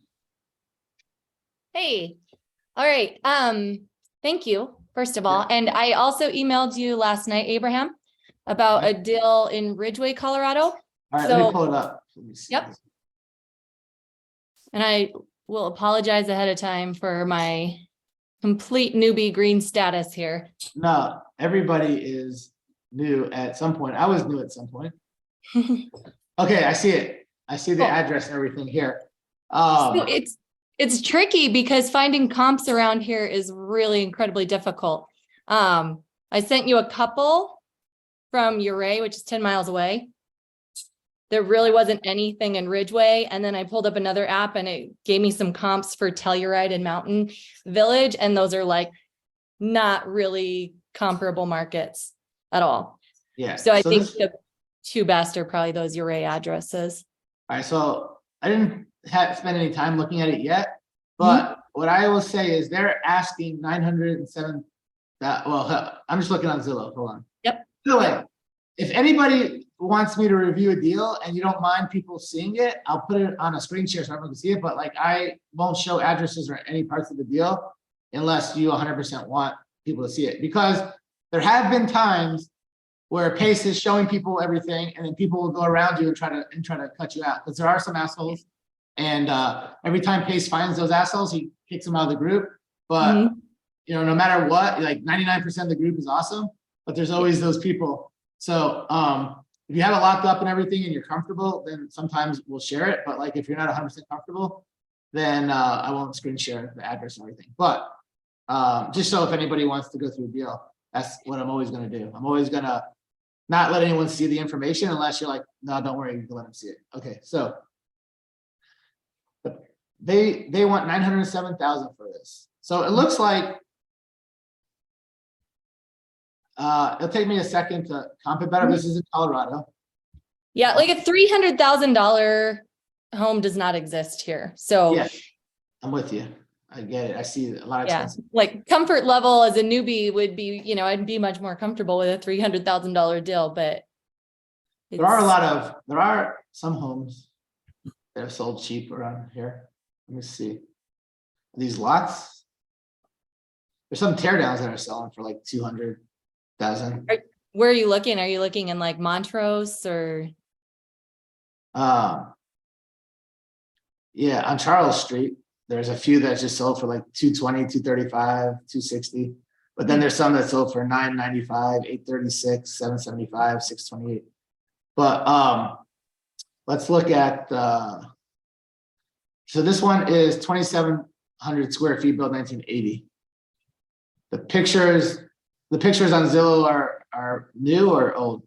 So I think they're new. And just to make sure, like there's an apartment, an above garage apartment that was built in 2017. And then there's the main structure itself. I'm going to speak with the realtor tonight. So I need to get like a little more clarity about which structure, like what the square footage is of each of them. But the main house is 4-bed, 2-bath. And then there's the 2-bedroom, 1.5 bath loft above the garage. And then there is a lofted area that you could use as well as another little sleep. So I think that, what do you think it would rent for as a long-term rental? So, and I was trying to wait for a response back from the realtor on that, but this is, my guess is the main house would easily rent for $3 grand. Yeah. And all right, then that's what it looks like. It looks like it's showing everywhere at $3 grand. All right, so there are a few homes that sold in the area, 775, 863, 995. So it's not that hard to comp. I could comp it pretty easy based on the square footage year built, and there's a lot of homes within a few blocks that sold. So it's not gonna be that hard to comp. But this home here, I mean, it looks like it's probably worth in the high 800s. They're asking over what it's worth. Yep. So, and the way you could tell that they're asking a lot more than it's worth is that it's been on the market for a long damn time. Yeah. And in this market around here, I mean, they're gone as quick as they're on the market. Yeah. So it's been on the market almost a year. Mm-hmm. So if it hasn't sold, it's priced too high. That's all it is. So they're asking 907. It's probably worth in the 800s. Mm-hmm. So let's go back now to the numbers you gave. So the purchase price, they want 907. All right. So they want like at least 5% over what it's worth, you know, maybe even more, but at least 5%. It looks like he's in good shape, so that's good. The interest rate, 2.75, that's really good. So now I did get a little more information on that, Abraham. That's the existing loan balance on the VA loan is only $150K, and then he's willing to owner finance the rest. The whole thing? Well, they said with a substantial down payment, so that right. So we need to know what substantial down payment is. If it's like if it's 10%, maybe it's doable. But yeah, so if we could do it with like, you know, somewhere between a $50,000 to $100,000, maybe it'll work, you know. But again, we're paying him 5% over what it's worth. So the other terms have to be really good. So I would need to see what the mortgage. So there's no like mortgage payment or mortgage statement on here. So I don't know how much the mortgage payment is. So I would need to see that and then see like how he would you know, owner finance the balance. Will there be a balloon? If there's a balloon, it might not work, you know, unless it's like super long down the road, because he's asking so much for it, right? If this was a cash field, we would want to be paying 650 or 700. You know, we're paying 900. So like, it has to be like almost no balloon, or like, you know, a long, like 15, 20 years minimum probably. But again, so this one, we can't figure out if we could buy it or not because we don't have all the information, right? That's where the puzzle pieces are missing. So there's some puzzle pieces missing. Could this be a deal that we would buy? 100%. Does it fit every criteria that we want? No, it doesn't fit every criteria, but it fits most of them. It fits most of them. And once we have the missing information, some of it could be really good. And if it's really good, then it's okay if we have to pay more than it's worth or whatever else. It shows that your preferred exit strategy is Airbnb. You live in the area? I do. So there's about 3 mountain passes in between me. I'm a couple hours away. But so you're I close. will be able- You're in, you know the area. Yeah, no, I know the area very well. And Okay. like Ridgeway, there is never a down season. Yeah, okay, so perfect. So maybe I'll come visit you and Maj, because Maj lives over there too. I have to come visit you guys one day. But so yeah, so this is what I would say 50-50. 50% will work, 50% won't. Once I get the rest of the information, we'll know. But let's say I get the rest of the information and it's not that great, then you have to go back and negotiate. And what happens if you're not good at negotiating? You might be really good, I don't know. But if you're not good, what's going to happen? Well, yeah, I'm going to kill the deal. And that's why I didn't want to Well, talk no, to you might not people. kill the deal because what can you do if you're not good at negotiating? I will get Kevin Show or somebody to come in and Yeah, or save it. Manif, right? You'll get Kevin or Manif or someone else to negotiate if you can. Obviously, we want you to negotiate it as much as you can. But if you get to a standstill and we feel like you're close, we just need a little bit of pushing, then get someone to help you. Well, the way that the realtor has kind of framed it is that he's willing to work out a deal. So I feel like but I mean, this would be my first deal and I'm That's fine. very And- open to like guidance. That's why I was kind of holding Yeah, off this that's why conversation. we're adding so much shit to this. Besides the fact that we're gonna partner with you, now give you all the money, help you. And now we have people that are gonna help negotiate. We have people that are gonna make the everything else, the forms easier, everything else. So like, man, in the next month or two, this is gonna be perfected so much better than it is now that it's gonna be unbelievable. And there's gonna be more and more people that are gonna come up with good ideas to help us. There's nobody else that does this. There's no other mentorship in the world that does this. Like nobody partners with everybody on everything like that. So Pace was like super excited about launching this because it's like doesn't exist anywhere. And we're making it like super easy. You don't have to come up with any money. It doesn't cost any extra money to be in this program. It's like all included, right? To be really honest, and I guess that's a question I could ask at a later time is like, I could front the money to do this, but also like if you've got the opportunity for a 1% interest only loan, like hang on to your funds and save them when you really, really need to. Well, this is what you could do also. This is another option. If you have the funds, use your funds. And then if you ever need that fund for if you ever need those funds for something else, we could then go back and say, look, this is a deal we put 100,000 in. They didn't need the money up front, but they have 50,000 into it. You might can get the 50,000 back at a later point as you need it. So why pay the interest if you don't need it? Maybe wait. And just because you don't get the money on the front end doesn't mean that later on, if you still have that deal with us, that you can't get that money. So that's an option too. We didn't even talk about that, but don't use somebody else's money and pay interest for no reason if you don't need it. That you'll technically have that equity in there that you can pull out at a later point if you need it. Yeah. So I'm happy you brought that up because we didn't even talk about that yet, but that's 100% another option. There's a lot of flexibility too with that property from what I can tell in terms of like, you know, again, it's super touristy. You throw an Airstream in the RV parking spot and you've got another Airbnb rental there. You've got, you know, I mean, it's a really lucrative community for Airbnb for sure. But this call was helpful because those were the things that I wasn't piecing together and thinking about. Like if Airbnb suddenly becomes unavailable as an option, what's the long-term flow? So I appreciate that for sure. Yeah, I mean, if we don't know what the monthly payments are to see if it's going to make sense as a long-term rental, then we just have to have a really good plan because you don't want to get stuck with all of a sudden Airbnb being banned and now being like, oh, fuck, I'm going to lose $1,000 a month every month forever until. So, you know, at that point, we got to make sure that we're in it cheap enough to where if we have to sell it, we could.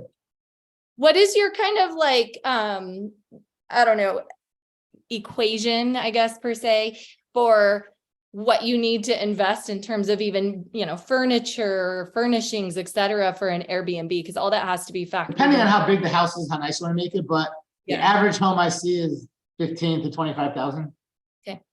But I've seen people do it for under 10, and I've seen Mhm. people spend 40 or 50, but it's gonna be based on the area, how nice you make it, how big the Mhm. house is. And then obviously you're still going to be paying the closing cost most likely, or do you kind of just go in hoping to negotiate that you're not going to pay closing? I mean, for the most part, I almost pay the closing costs every time. It's very Yeah. rare I don't, but Yeah. I buy most of my homes in Georgia, and the closing costs are really, really cheap. Yeah. Other states, I know that some states could be a lot more than others, but in here it's not much. So I don't even care about closing costs. Like my average closing cost is like not much, just over $1,000, and I buy price. The taxes aren't that much, and my attorney fees, I use the same attorneys. They charge me like $600 to $800 on the high side, and then my transfer tax is like $500, $600, so maybe $1,500 on average. Okay. And I can find that out. He said right now it's currently completely rented and Yeah. But I've seen like in other states where people are like, oh, it's 2% closing costs. I always pay 2% or 1.5%. I always pay less than that usually, but yeah, figure out the worst case, 2% is what I hear the closing costs could be, depending on where it's at and what the transfer taxes, everything else is. realtor fees and everything else. Okay. Mhm. So he's saying the main house, 26 to 3,000, ADU 16 to 18. Yeah. So we just got to figure out the rest of the puzzle we're missing. How much is the monthly payment? Okay. How much is the interest rate on the seller finance? How much Mhm. will he want down? But yeah, once we get all that, we can go. Okay, cool. Yeah, thank you. I appreciate Yeah, thanks. the guidance. So I can go into that conversation a little bit more confident. Yeah. Yeah. Thank you, Abraham. All right, cool. Renio, what's up? Hey, how's it going? What's happening? All right, I don't know if all right, you can hear me. Question, right? I'm in New York market, right? And I'm in the area where there's a lot of developing and redeveloping. Basically, they're tearing down the old stuff and making bigger and better. So I was wondering if you guys are interested in stuff like that as well, because I know that involves like a developer or stuff like that. But there's a lot of properties that I see that could be teared down. Maybe build up like So apartment we don't do complex. any like any large rehabs or new construction or anything like that. Only Okay. like minimal, Now, there's other people that will do it. If you post those deals, there's lots of people that do that. But for this particular program, like Pace might come up with all these different programs, maybe some with me, maybe some with other people, that he will do a lot of other stuff, right? But for this particular one, yeah, only minimal rehab stuff. Okay, minimum rehab. But what I'm saying is like commercial. I know you said minimum rehab. So what about say like if we find say like 200 unit or something, you're still looking at minimum on that, right? Yeah, this is more for like properties that are single? like not multifamily. Like I'm not Okay. saying we won't do multifamily, but we're not Yeah. going to do like multifamily that's like much over $1 million, million plus Okay. dollars. Like, but again, that's not to say we won't do something that's $1.5 million or 2 million. We just got to see the deal, how much makes sense. But this is for mostly stuff under $1 million. But we will do stuff that's more if it makes sense. But we're not looking for like big multifamily. That's like totally something that is not what we're trying to do. This is more Right, so you're just get looking people to own a right. bunch. It's only residential. Yeah. Okay, got it. Mhm.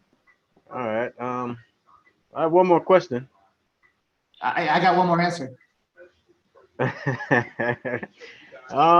Pace had said it was best we instead of like do interest, say like with the seller or anything like that, we do principal, right? Yeah, so that just means that there's no interest rate. It means that so the lower the interest rate, the more principal that you get. Obviously, 0%. I mean not principal, sorry. Instead of interest, oh god, slipping my head right now.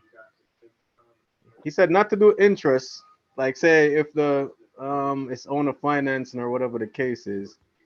He said instead of paying them interest, you pay them Not it's not principle. God, I can't believe this is slipping my Bro, head. you're spacing out there in space. Tell me what you're, what's the word? Let me help you. I've been Tell up. me what you're trying- I've tell been me up what from it is. 4 a.m. Man. I think my brain is dragging right now. That's because you're in space right now. Tell me what it is. I want to know what this word is. I'm gonna help you figure it out. What's the point of it? So I can figure out It's what. points or something like that. Not points. It's points. Like instead of paying the seller interest, Pay like overpay for the property and get zero interest, like bake the no, interest like on in? like on the payment, right? Say if we come to agreement with the seller and say, hey, this is what it's gonna be. So instead of paying the seller interest on top of interest that's already there, because that's what he said, interest already there from the loan. So instead of paying interest on top of the interest, because it'll be a whole different calculation, he said it'll be best we use what's the other one besides interest again? Help me out here. I have it written down, but it's over in my office. Interest is either interest or no interest. There's not really another word for it. No, it's not interest. Start with a P. It's with a P, not principal. Principal, interest, taxes, insurance, HOA. No. All right. Forget it. I'm looking like I got it all written down. Points? I'm tired. X me out. Oh, points. Like No. points. Like paying somebody like points up front, like paying like a fee to get it. See if I got it right here. No, I know points. 'Cause I know when I looked at hard money loan, they had points and interest together or whatever the case. I know points is like equal out to the same amount as interest. But purchase price that starts with P. No, it's not purchase price. It's paying the seller a certain amount on top of what you borrow. Or maybe equity. private Paying them their lender. equity? Sorry, it's a private lender, right? Like Oh, a you private pay the lender. private. Right, sorry, my bad. The private lender, you'll pay them instead of interest, you'll pay them equity. Oh, you pay them the equity. I thought Equity you just pay means you're every giving them a month. percentage. Equity just means you're giving them a percentage of the property instead of interest. Yeah, that's different, but it's I know it's he said every month you make the payment, right? Say if it's 500, you're gonna pay the 500 to the bank, and then you'd have to pay It's a hybrid where you pay a bank and you pay the. So there's two payments. But you'd have to pay them. You pay the private lender not interest. He said because interest is kind of bad over time. You pay them principal. Oh, so it's principal. Okay. It starts with a P. Yeah. Principal Yeah, only. That means there's no interest. Okay, you just paid them like an extra 200 or something every month on top of it. All right. Yeah. Got it. Yeah. All right. Just want to make sure because I don't See, have we my got notes you. next We to me, so figured it out. I'm looking like blah blah blah. Yeah. Next time, be on the All right. beach instead of in space. It'll be easier. It'll Yeah. be more relaxed. All right. All right. Hey, Greg, what's up? Greg. Hey, 1 second. All right. Hey, can you hear me now? Yeah. Hey, man, appreciate this. This has been very thorough, and you went over very well, man. Appreciate it. Look forward to working with you soon. Yeah, me too. And you buy cash out in the Atlanta area and outside of Atlanta. Yeah, anywhere within like 50 miles of Atlanta, I buy cash. And Okay. anywhere in the Phoenix market, Pace buys cash deals. Awesome. Yeah, I know about Pace's Buy Box. Could I email you to find out specifics? Yeah, email me. I always email you back my buy box.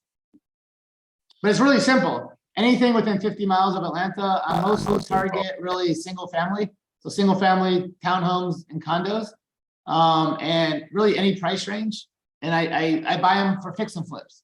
So as long as they will make sense as a fix and flip, I don't really care how big or small it is. I don't really care how much work it needs. I don't care how expensive it is. I just need to be able to make a certain amount of money on it. Awesome. And being that you're in Georgia, are you buying at what 65, 70%? Or does So it I don't ever look at it that way. The reason why is because when someone says what percent of ARV, it kills me because if I gave everybody in this group a property to give me the ARV on, out of the 237 people that are still left, I'll probably get 237 different ARVs. I don't know that anyone's gonna come up with the same ARV. So asking somebody what percent of ARV is kind of like, it's just so subjective of what I could tell you 70%, I could tell you 80%, I could tell you 90, I could tell you 50, but my ARV could be 200, your ARV could be 250. So what percent, percent of whose ARV? Sure. So what I tell everybody is I need to make a minimum of 10% profit after all my costs. And, I look to see what I think I'm going to be in it for. And I just need to make 10%. If I have to do a lot of work, I need to make 15%. And our ARVs probably won't be exactly the same, but and our rehab costs might not be exactly the same. A lot of things might not be exactly the same, but I know that what I got to make based on my numbers, and I got to make somewhere between 10 and 15% profit after everything. It makes perfect sense, man. Appreciate it. Gabriel, Thanks. looks like you're the last one with a question here. Can you hear me now? Yeah. All right. I have a question on you mentioned that doing deals in the market that we're in. How about if we're doing deals outside the market we're in? Do you have any advice, or how do we deal with the management? If we do buy and hold, how can you help with that, or how we're gonna deal with that? Yeah, so I own homes in a lot of states all over the country that I've bought a lot from sub-2 students, some from Astro Flippers, some from just random other people. And I only know the Atlanta market really well. Like, there's nobody I feel that knows the Atlanta market better than me. But any other market, I don't know it very well at all. Like, there's no other market I know well. I know a little bit about a bunch of markets, but I don't know a lot about any other market. So if I'm buying a sub-2 or because I only buy sub-2 or owner finance deals outside of Atlanta.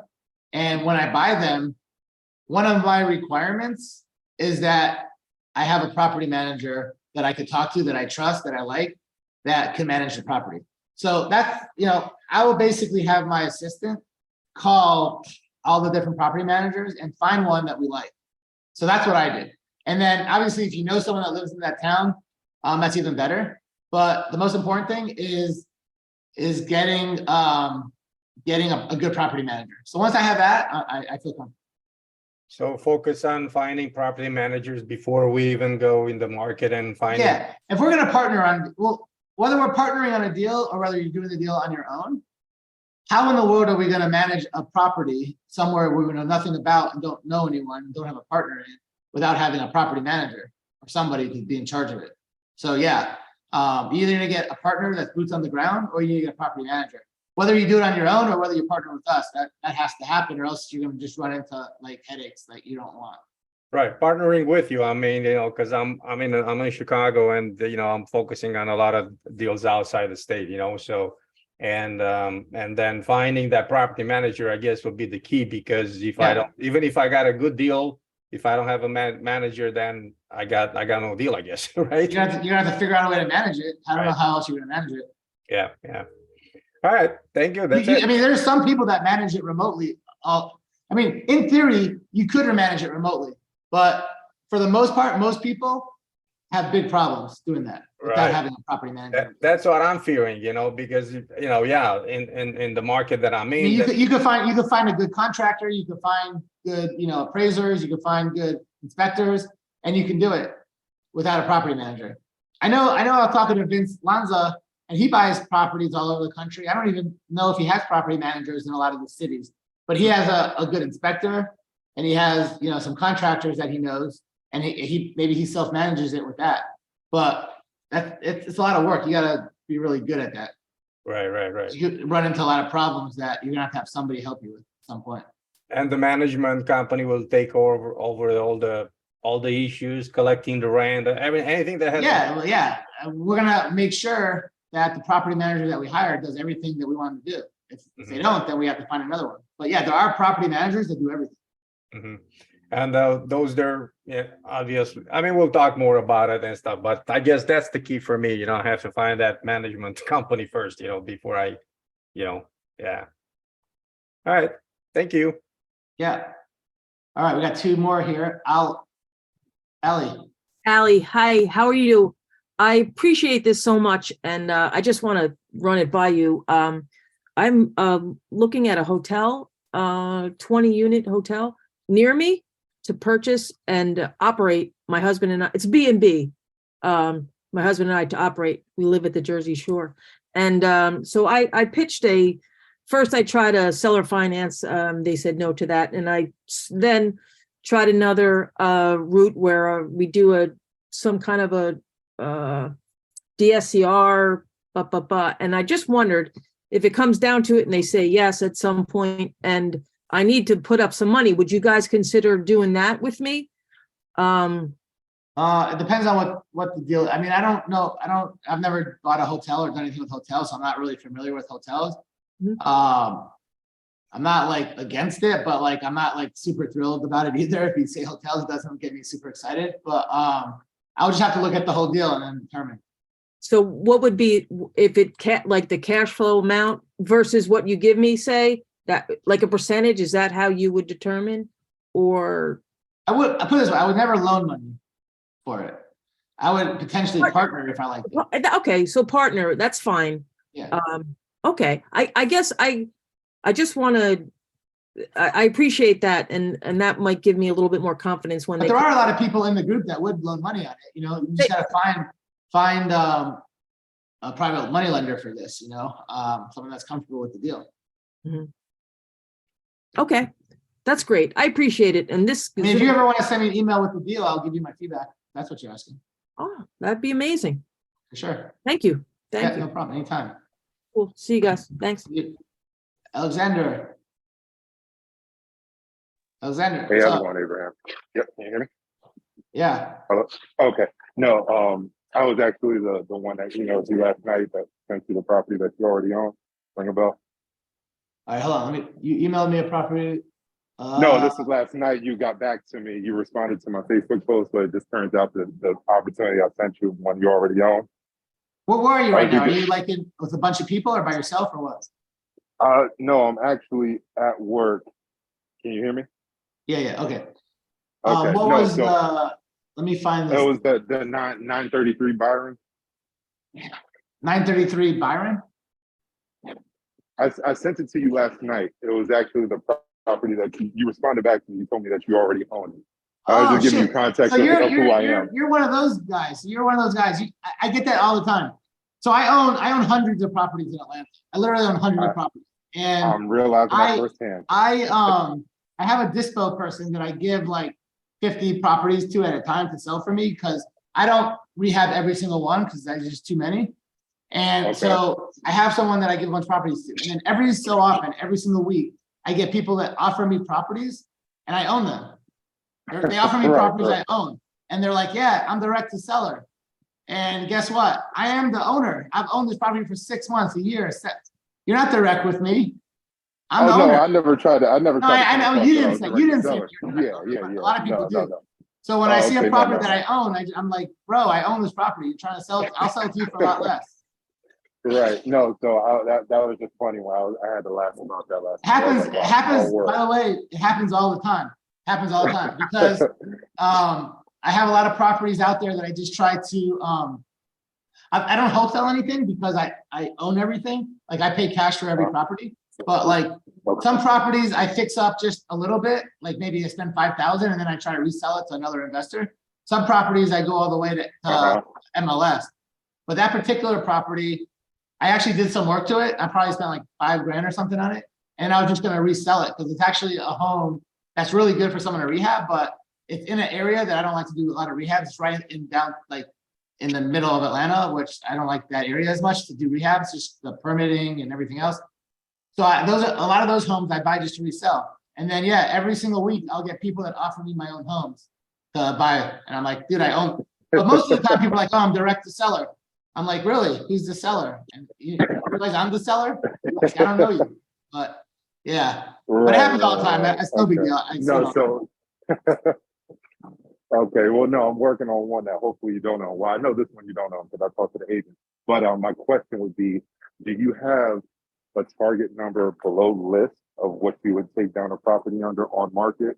And then where I also expand that question would be, if there's a tenant in it, would you then take over a property like with CAD and keep the tenant? So we're getting like, I'll I'll answer all these questions really fast, but this has nothing to do with this program. Like the program is like Okay. partnering with sub twos and owner finance. You're asking my buy box for cash deals in Atlanta. It's a little bit off topic, but basically we just say, I answered it a second ago. I will buy any property if I feel I can make at least 10 to 15% on, if I fix and flip it.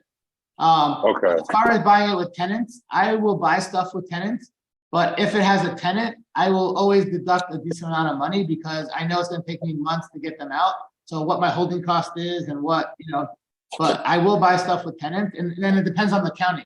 If I'm buying it like in, Atlanta, if you're buying it like in DeKalb County, Fulton County, or Clayton County, those 3 counties, it's the biggest pain in the ass to get people out. It's like crazy. I have some homes that, it takes 4 months to 12 months to get somebody out. I have one property that I've owned for 9 months in Fulton County that doesn't even have a fucking court date yet to get them out. But now if you go to Cobb County, Gwinnett County, Rockdale, all these other counties, I don't care because I know I can kick people out in a month or 2. Like basically, if it's a Republican county, I'm good because I know I can kick them out fast. If it's a Democrat county, which is like Fulton, Clayton, DeKalb, they will let people stay there for a year without paying.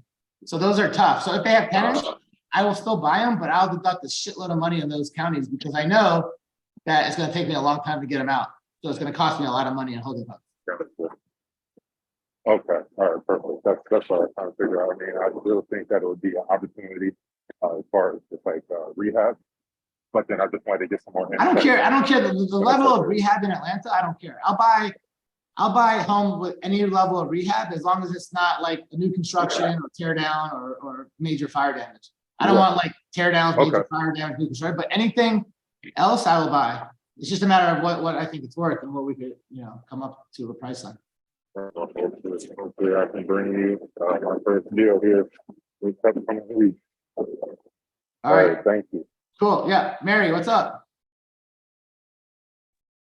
Hey, Abraham. I have a potential deal that I'm working on in it's DeKalb County. But what I wanted to know, hey, Richard, before you leave, I just want to say thank you, bro. It was nice talking to you yesterday and all weekend. And thanks for helping. Now, Richard's putting together a system that's going to help all of us get this way more efficient and make it really easy for everyone. So he said he's about to hop off. So I just want to say bye and tell him it was awesome spending the weekend with him. And we'll be talking a lot. All right, go ahead. Okay. Yeah. So I'm sorry I was late with the time zone. I, forgot about the time, didn't set my calendar right. But where do we submit the deal? Yeah, so it's gonna go to my email. So in the beginning of this, I put all the different requirements and we went through them. There's 3 different sections that we went through. And then you have to email it to me and put in the subject line, partner with Pace and Abraham. So I know that that's what I'm looking at. And if you look in the beginning, I put all the requirements. There's like 6 requirements. And I'm flexible on them based on, if some are good and some are bad, I'm flexible. But I also wrote down how it will work and then what information I need. Without that information, I can't figure it out. But if you look all the way, one of the first things in the chat, I posted it. I could post it again. But someone put your email. That's my email. So that's where it needs to go. Put partner with Pace and Abraham in the title. Okay. And all the information will be attached to the Zoom call as well. But awesome. So I put all that stuff in there. Okay, awesome. Okay, thank you. I'm sorry I missed that because I was late. Oh shoot, hold on. All right, I just put all the information that I need. If you see in the chat. Okay. And then I don't have my email address in there, but everyone just put my email address. So you see my, but that's basically what we're looking for. And don't be like so tied up, like if it's like doesn't fit some of the criteria. It doesn't mean it's a deal killer. It just means that some of the other stuff has to be pretty good, a lot better. Okay. All right, sounds good. All right. Thank you. Yeah. Ali, You here, Ali? All right, there you are. I'm here. I'm good though. You answered my question already. Okay. You just had your hand still up. All right, so I think that's everything. I think that's everyone. I hope everyone understands how everything works now. And every Thursday, same time, for 2 hours, we'll be going through this stuff. And I think that we'll be reviewing a lot more deals. We actually reviewed 3 deals today. We reviewed 3 deals today. One deal we reviewed that we talked about needs some changes. One deal we're definitely going to do, and one deal was missing some information. But we're going to review deals like that every single week, tons of them. So, yeah, that's going to be the point. And then, of course, answer as many questions as possible. And, you know, things will keep developing and changing. We'll like changing in a good way. We're going to make stuff easier and better every time. And there's going to be more and more people that are like, oh, man, let me help with this, or I can make this better. And this is, and then we'll keep doing that. So I want to thank everyone for being on here. There was like 500 or 600 people at one point. We're down to like 200, but it's been going on for over 3 hours now. So we'll see everybody next Thursday. And then of course, in the sub 2 group in the chat, we'll be talking, you know, all week long. All right. So I'll see everyone later. Thanks again. All right. Bye-bye. Thanks, Abraham. Thank you. Thanks.